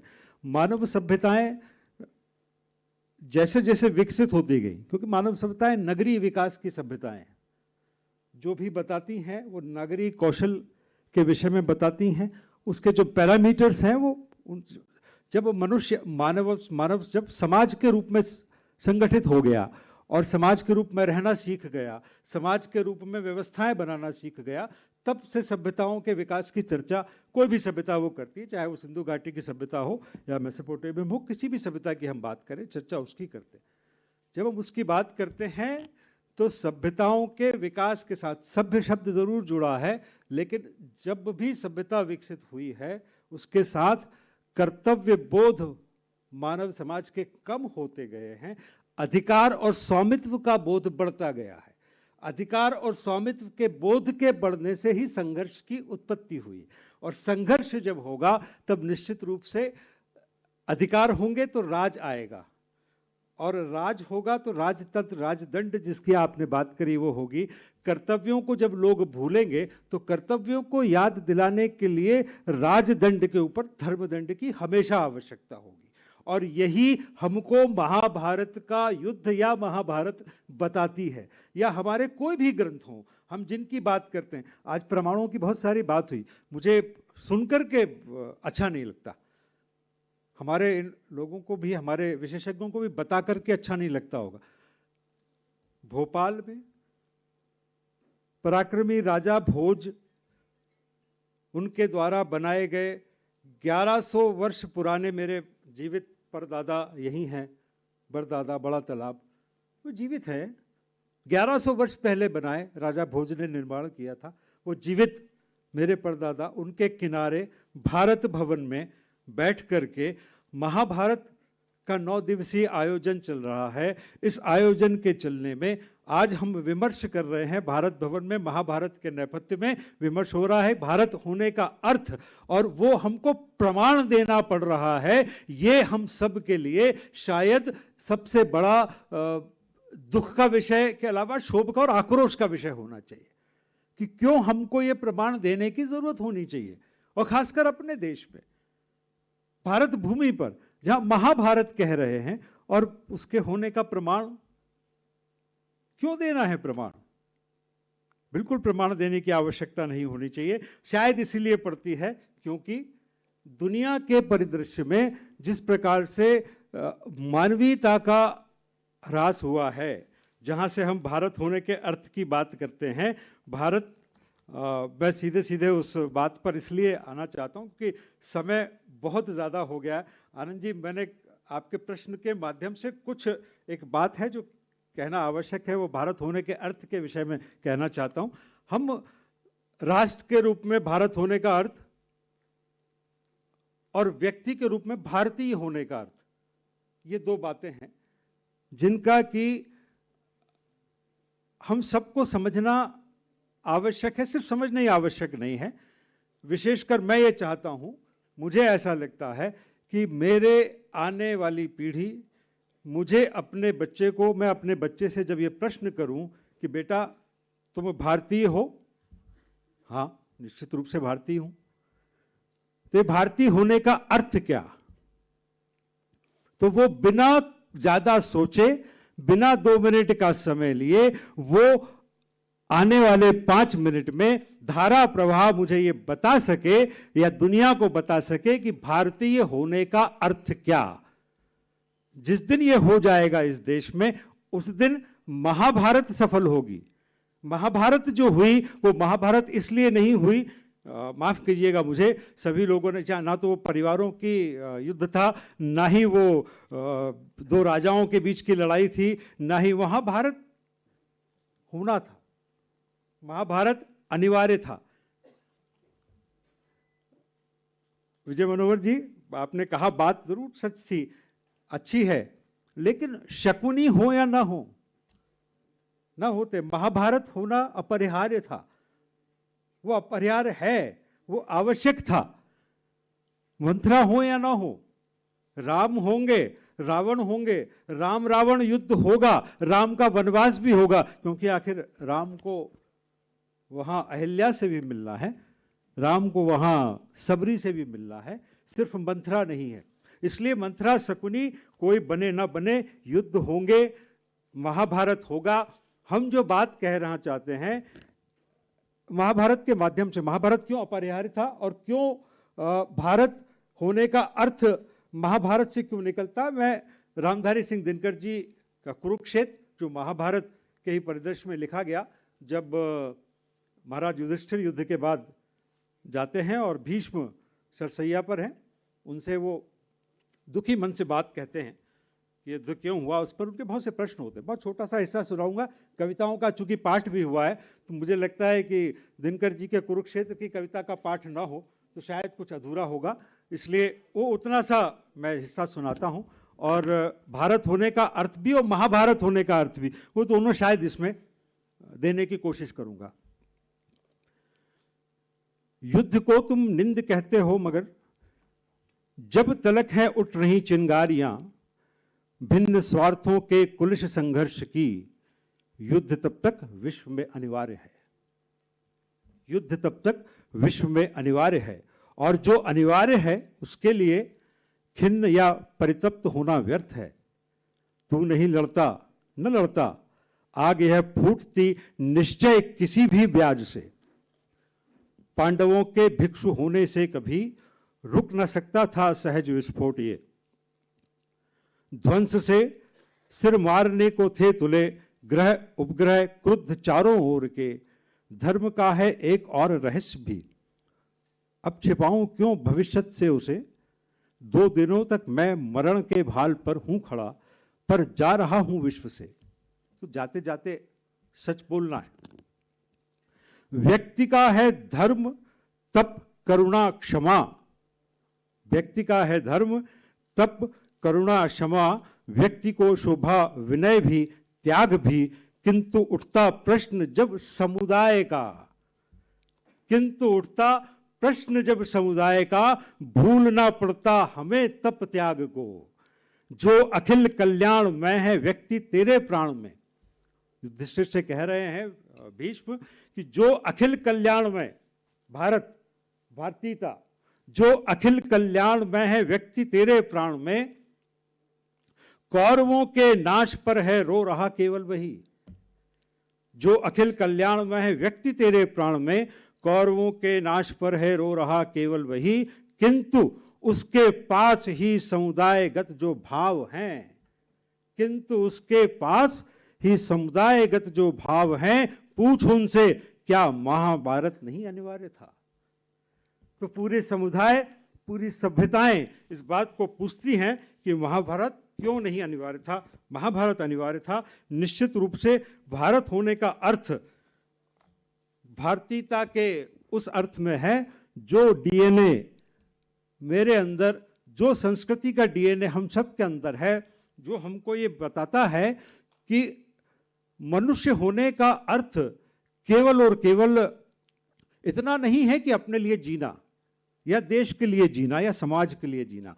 मनुष्य होने का अर्थ इस सृष्टि की निरंतरता, इस सृष्टि की निरंतरता को बनाए रखने के लिए सृष्टि की तमाम जितनी भी स्पेशीज हैं, जितने भी इसमें इस जगत में जितना भी सब कुछ बनाया है ईश्वर ने, उन सब को जो जिम्मेदारी दी गई है कि वो निरंतर गतिशील रहें, सृष्टि को चलायमान रखें, सृष्टि के परस्पर संबंधों के कोएग्जिस्टेंस को, परस्पर बने रहने के भाव को समझ करके अपना काम करें और इसकी निरंतरता बनाए रखने के भाव को जीवित रखें। ये मनुष्यता है। इस मनुष्यता का पर्याय अगर मेरे को किसी संस्कृति ने सिखाया, ये मनुष्यता किसी ने बताई, तो एकमात्र संस्कृति भारतीय संस्कृति है जो कहती है कि मनुष्यता क्या है, वो बताती है। वो डीएनए हमारे अंदर है। हम उस डीएनए को जीवित रख पाएंगे। जब तक रख पाएंगे तब तक मनुष्यता जीवित रहेगी। इसलिए भारत होने का अर्थ और भारतीय होने का अर्थ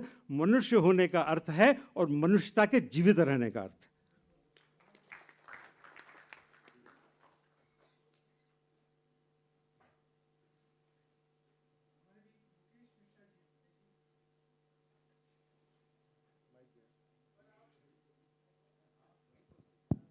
जी जी मुकेश जी दत्तोपंत ठेंगड़ी संस्थान को देख रहे हैं, यहाँ पे निदेशक हैं वहाँ पे, और मुकेश जी जानना चाहते हैं जो बच रह गया हो कुछ तो आप उसे इस लिहाज से भी देखें कि वक्त बहुत तेजी से भाग रहा है। मंच को नमस्कार। बात सही है, मैं इस महाभारत की सभा का अभिमन्यु जैसा हूँ, सबसे छोटा हूँ उम्र में, और अब बचा कुछ नहीं कहने के लिए, और कहीं फंस जाऊँ तो कोई बचाने वाला भी नहीं।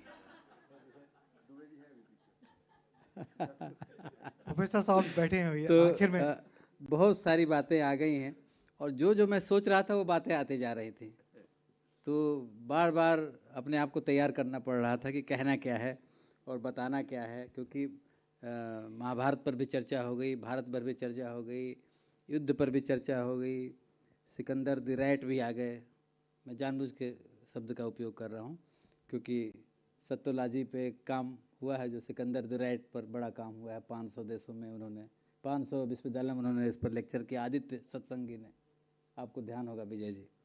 तो सिकंदर की भी चर्चा हो गई, सब चर्चा हो गई। 2-3 बातें मैं कहूँगा और समय बहुत कम है, सुनने वाले भी अब कम बचे हैं और फोटोग्राफर भी जा चुके हैं, वीडियो वाले भी जा चुके हैं।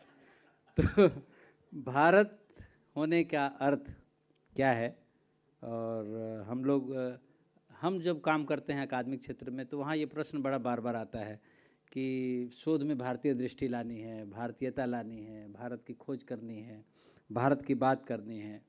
तो वहाँ पर एक बात ध्यान में आती है बार बार कि कहीं ना कहीं हम दृष्टि जो भारत की है उसको इग्नोर करते हैं, उस पर बात करनी चाहिए। अगर दृष्टि भारत की समझ में आए तो शायद भारत भी समझ में आए। तो भारत का एक विशेषण है सनातन, एक शब्द है, भारत का एक विशेषण है, और ये इसकी दृष्टि है वो इसलिए है क्योंकि इसका चिंतन भी सनातन है और इसका समाज भी, जो समाज का जो आचरण है वो भी सनातन है और अनंत है, अनादि है, ये सब हम कहते भी रहते हैं।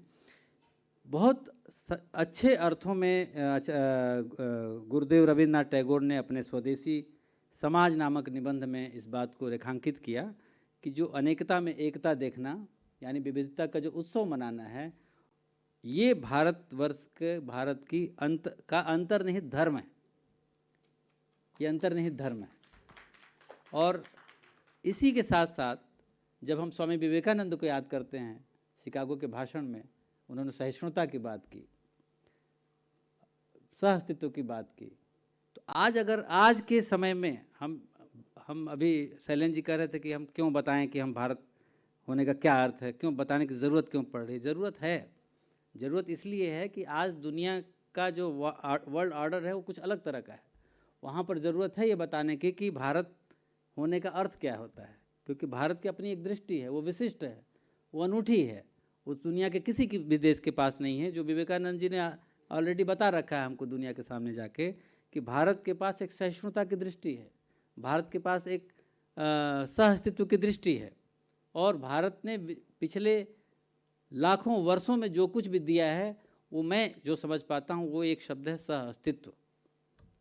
जो अन्य को नहीं देखता, जिसकी दृष्टि में अदर है ही नहीं, अदर का अस्तित्व ही नहीं है, वो भारत है मेरी दृष्टि में, जो समझ में आता है। और एक बात और कि जो शुरू में मैंने चर्चा की थी कि भारत की खोज, भारतीयता, ये प्रश्न बार बार आता है, और शायद तिवारी जी ने जब इस सत्र की संकल्पना की होगी तो ये प्रश्न उनके मन में होगा कि आखिर भारतीयता लाना क्या है, भारतीयता है क्या चीज़। तो इस प्रश्न का उत्तर आचार्य विद्यानिवास मिश्र जी ने बहुत सुंदर ढंग से दिया है, हम सबको पढ़ना चाहिए। वो बात आगे कहने से पहले एक बात और कहूँगा कि हम सब ने जो यहाँ बात कही है, जितने लोग मंच पर बैठे हैं, किसी ने भी कोई नई बात नहीं की है, क्योंकि भारत नया कुछ करता नहीं है। भारत में सब कुछ जो है वो सनातन है, पहले से है उपलब्ध, उसी को हम नए शब्दों में पिरो देते हैं, नई अभिव्यक्ति में रच देते हैं, रख देते हैं, इसलिए यहाँ पर नया कुछ नहीं है।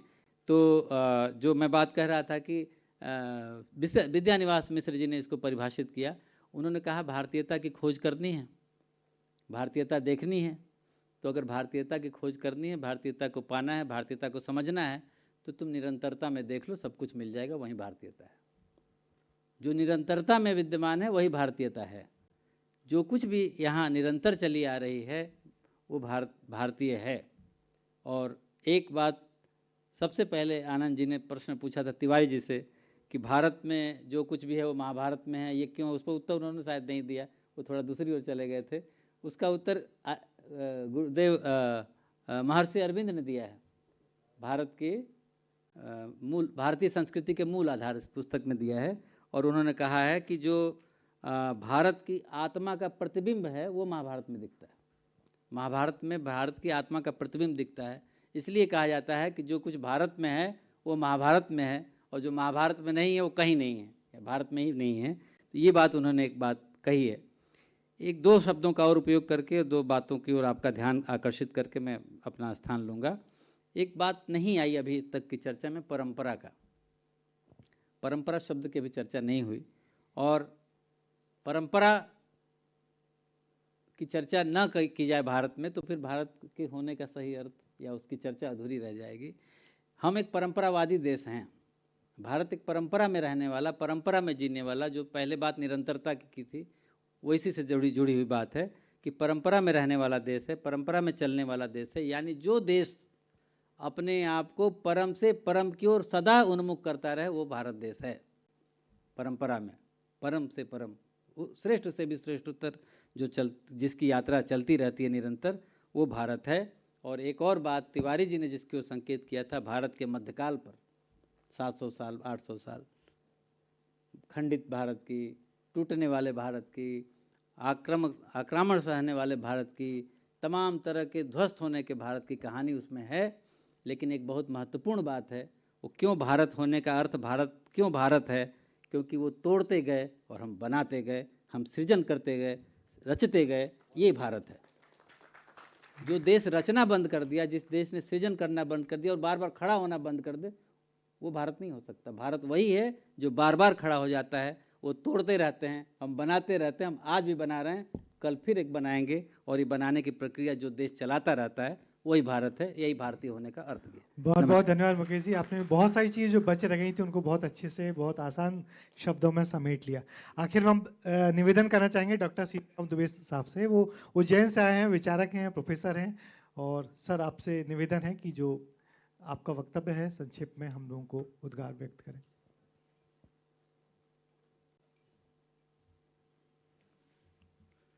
वागर्थाविसंपृक्तौ वागर्थ प्रतिपत्त्यै जगतः पितरौ वंदे पार्वती परमेश्वरौ।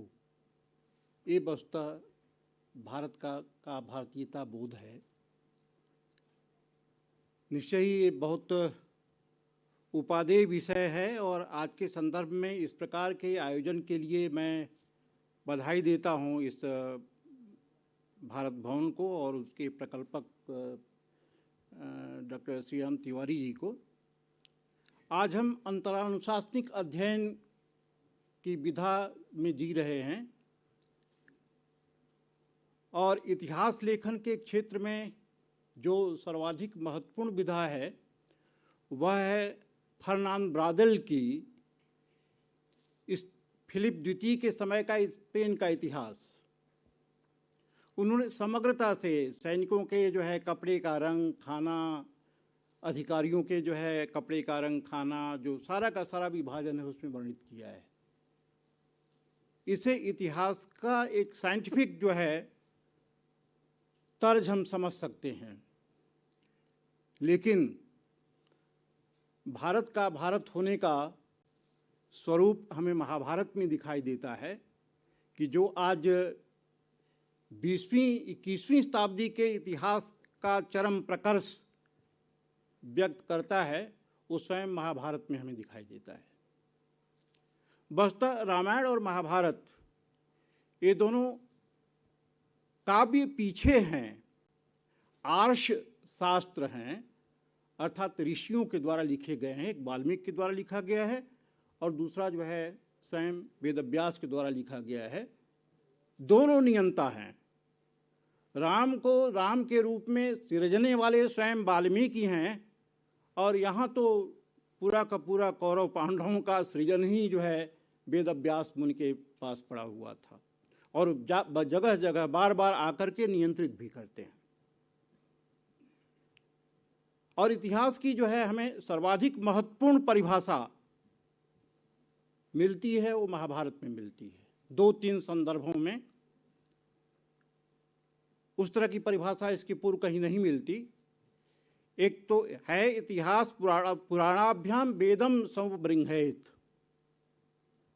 इतिहास में वो रामायण और महाभारत दोनों को लिखते हैं और कहते हैं कि इतिहास और पुराण, इतिहास अर्थात रामायण और महाभारत और पुराण के परिप्रेक्ष्य में ही हम वेदों की व्याख्या कर सकते हैं। अर्थात हमारा इतिहास जो है वैदिक पौराणिक परंपरा का इतिहास लेखन है। हमारी इतिहास की जो विधा है वो भिन्न इस रूप में है, भारतीयकरण उसमें इस रूप में है कि सेंट ऑगस्टीन की रचना सिटी ऑफ द गॉड 5वीं शताब्दी की रचना है। उसमें वो कह रहे होते हैं कि इतिहास और कुछ नहीं, देवताओं और मनुष्यों के बीच के संबंधों की कथा है।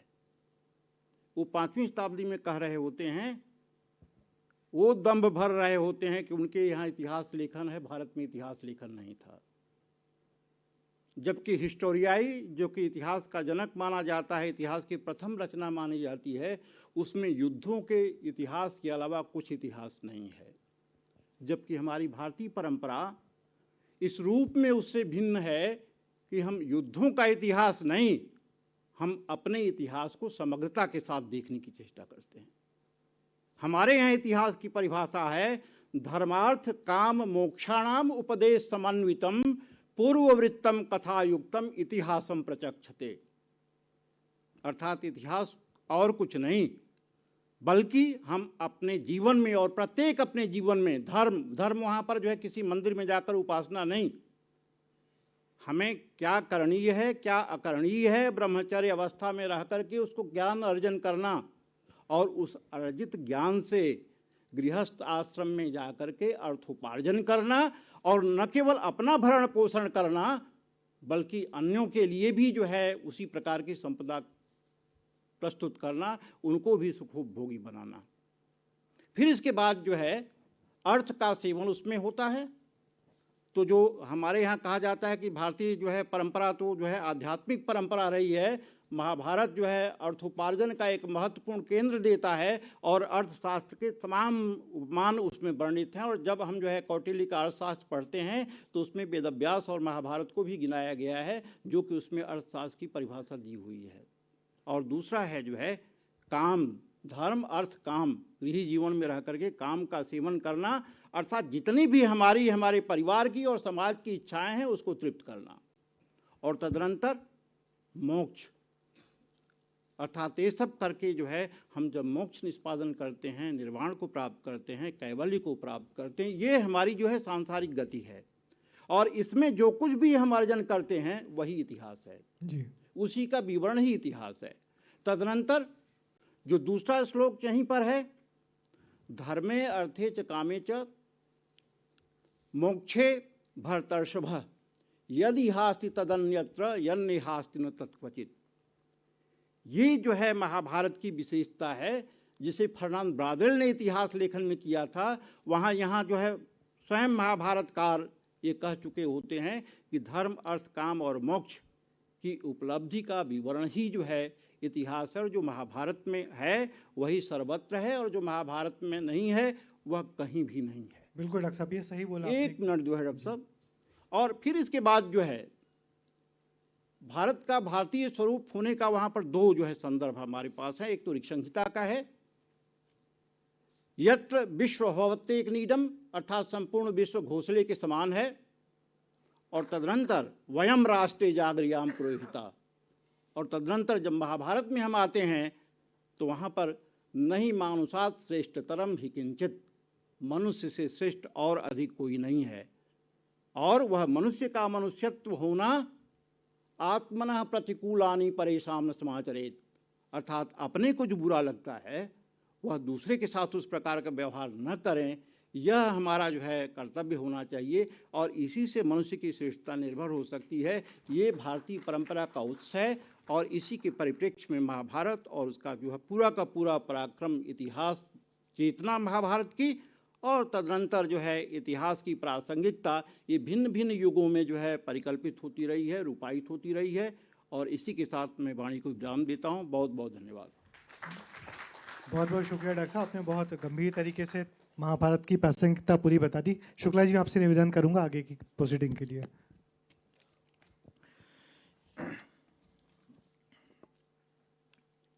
निश्चय ही समय अधिक है, और महाभारत इस अर्थ में एक महान कृति है जिसमें समय भी पात्र है।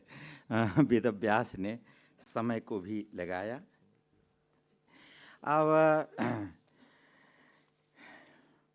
मैं चाहता हूँ श्री राम तिवारी साहब, कविताएं थोड़ा सा कम जगह पाई हैं तो उसकी भी भरपाई कर लेते हैं। अधिकतम 10 मिनट आपका और समय लेंगे, ज़्यादा नहीं है। तो आदरणीय श्री राम तिवारी साहब से निवेदन है, ये जो किताब इसमें कविताएं आई हैं, उसकी कुछ कविताएं आप चाहें नेरूदा की या जैसा आप चाहें ब्रेख्त की, जो पढ़ना चाहें, आपसे निवेदन है। आदरणीय श्री राम तिवारी साहब।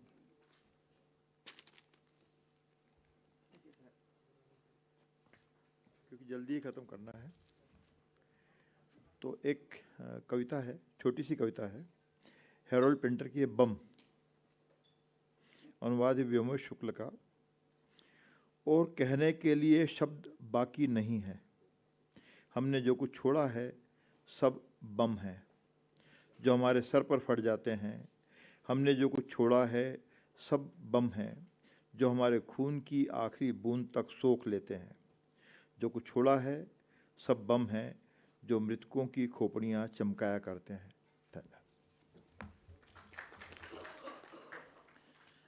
बहुत धन्यवाद सर। आदरणीय संतोष चौबे जी ने कहा था सिम्बोरस्का की कविता का। दरअसल ये समय का थोड़ा दबाव है तो लगता है हड़बड़ी, लेकिन अब ऐसी जगह ना कहा जाए तो कहाँ कहा जाए। ये है कि जो सभ्यता के प्रश्न हैं उसको बहुत तरह से देखा गया। आप ये पाएंगे कि जो कविताएं हैं दुनिया की, तो जो हमारे हृदय में टीस रहा है या हमारे हृदय में धड़क रहा है, वहाँ आप जो यहाँ सोच रहे हैं, एक पोलैंड में बैठा कवि सोच रहा है या विचारक चिंतक सोच रहा है, एक पनामा में सोच रहा है, एक तमाम सभ्यताओं में जो माया सभ्यता के बगल में कहीं बैठा होगा, जैसे हम लोग सिंधु घाटी सरस्वती सभ्यता के बगल में बैठे हैं, तो सबकी पीड़ाएं, सबके प्रश्न एक भीतर उठते रहते हैं। तो इन सब को लेकर ये जो सभ्यता की सांस संग्रह है वो तैयार किया गया। और मेरे ख्याल से इस अर्थ में देश में, जहाँ मेरी जानकारी, चूँकि मैं भी उसमें संलग्न रहा हूँ तो आत्मश्लाघा न मानी जाए, मेरे ख्याल से ऐसे 10-12 तो उसमें नोबेल प्राइज़ प्राप्त कवि हैं और तमाम भाषाओं के। बल्कि यह मैं चाहता था तिवारी जी से कि चिनुआ अचेबे की कविताएं मैं अपने विजय मनोहर तिवारी साहब को दिया था।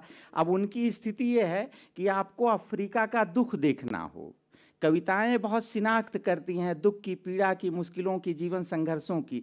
तो आप चिनुआ अचेबे की कविता देखिए कि कैसे साम्राज्यवादी ताकतें कैसे रौंदती हैं कि लोगों का धर्म ले लेती हैं, संस्कृति ले लेती हैं, सभ्यताएं ले लेती हैं, यहाँ तक कि पेट के भूख के लिए जो भोजन जाता है उसको भी ले लेती हैं, अपनी तरह का भोजन देती हैं। तो इस अर्थ को तमाम मुश्किलों और जो मनुष्य जहाँ जैसा सोच रहा है इस संग्रह में शामिल किया गया है। ये जो बिस्साओ सिम्बोरस्का हैं, पोलिस की कवित्री हैं, अभी 2000 में इनको नोबेल प्राइज़ मिला था। और इनकी एक कविता है बीतती सदी में, जो मेरी अपनी जानकारी में देश में करीबन 50 या 60 भाषाओं में जब उनको नोबेल प्राइज़ मिला तो 1 ही 2 दिन में ट्रांसलेट हो गई थी, इतनी प्रसिद्ध कविता है वो। तो अभी तो वो नहीं है। चौबे जी जो आप बिस्साओ सिम्बोरस्का की, हम लोग कभी उनको बिस्लाओ सिम्बोरस्का कहते हैं, कभी बिस्साओ सिम्बोरस्का, खैर और प्रोनाउंसिएशन अलग, लेकिन आप जो कविता पढ़ना चाहें तो। अच्छा, तो हम उन्हीं से समापन कर रहे हैं कि उनकी कविता है अंत और आरंभ। हर युद्ध के बाद किसी न किसी को सब कुछ ठीक करना पड़ता है, आखिर चीज़ें अपने आप तो ठिकाने नहीं लग जाएंगी। किसी को सड़कों से मलबा हटाना पड़ता है ताकि लाशों से भरी गाड़ियां गुजर सकें। कोई भारी कदमों से चलता चला जाता है कीचड़ और राख से होते हुए। सोफों के स्प्रिंग कांच के टुकड़ों और खून सने कपड़ों से बचते हुए। किसी को घसीट कर लाना होता है एक खंभा गिरती दीवारों से टिकाने के लिए। किसी को खिड़कियों में कांच लगाने होते हैं, चौखटों में दरवाज़ा लगाना होता है।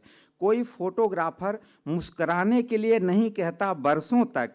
सभी कैमरे किसी और मोर्चे पर चले गए हैं, फिर से बनाने हैं पुल और रेलवे स्टेशन।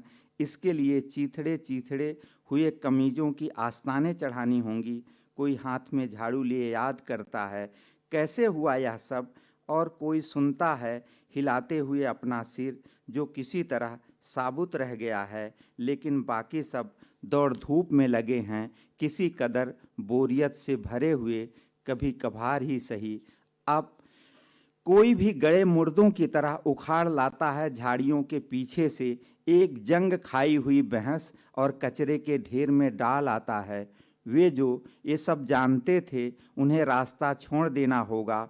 उनके लिए जो बहुत कम जानते हैं या उससे भी कम, यहाँ तक कि कुछ भी नहीं जानते, और उस घास पर जो सारे कारणों और परिणामों को दबा लेती है अपने नीचे, दांतों में तिनका दबाए कोई होगा लेटा, अनमना सा देखते हुए बादलों का बिखर जाना। जो मिश्रा जी ने कहा था कि रचनात्मकता ही हमें बचाएगी, सर्जना ही हमें बचाएगी, तो सचमुच में सर्जना ही हमें बचाएगी। और हमारे एक कवि ने कहा है कि सब सर्जन आंचल पसार कर लेना, तो मैं इस सब सर्जन को आंचल पसार कर, अपनी भावनाओं का आंचल पसार कर ग्रहण करते हैं हम सब। बहुत बहुत धन्यवाद। सभा में आप सब आए, इतना सुंदर वैचारिक सत्र। शायद और समय होता और तिवारी साहब से और आग्रह करेंगे कि कुछ और ऐसा हो, थोड़ा इसको और संपादित ढंग से निष्पादित किया जाएगा। बहुत बहुत आभार, धन्यवाद, शुभ रात्रि। तिवारी जी सताए हों, ऐसा करते रहें, यह शुभकामना भी।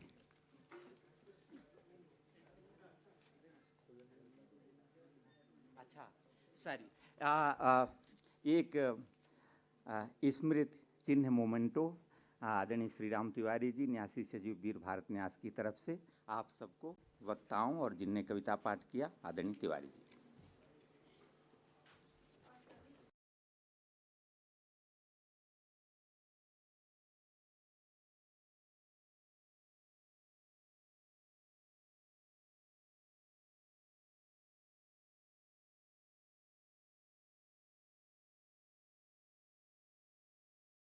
समय आगे फिर सुनेंगे। हाँ,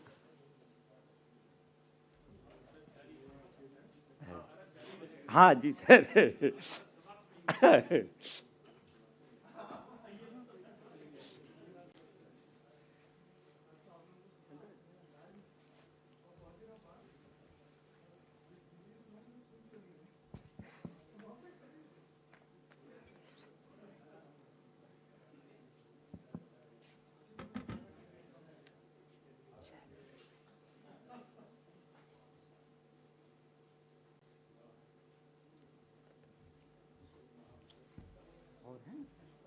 हाँ, ले आओ।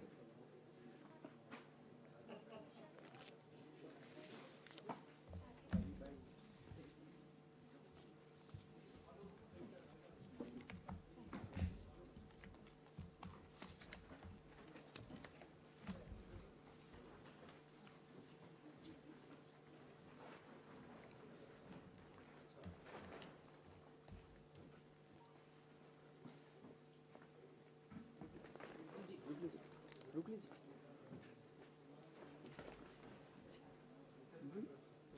सर को, अच्छा आनंद जी को, आनंद जी।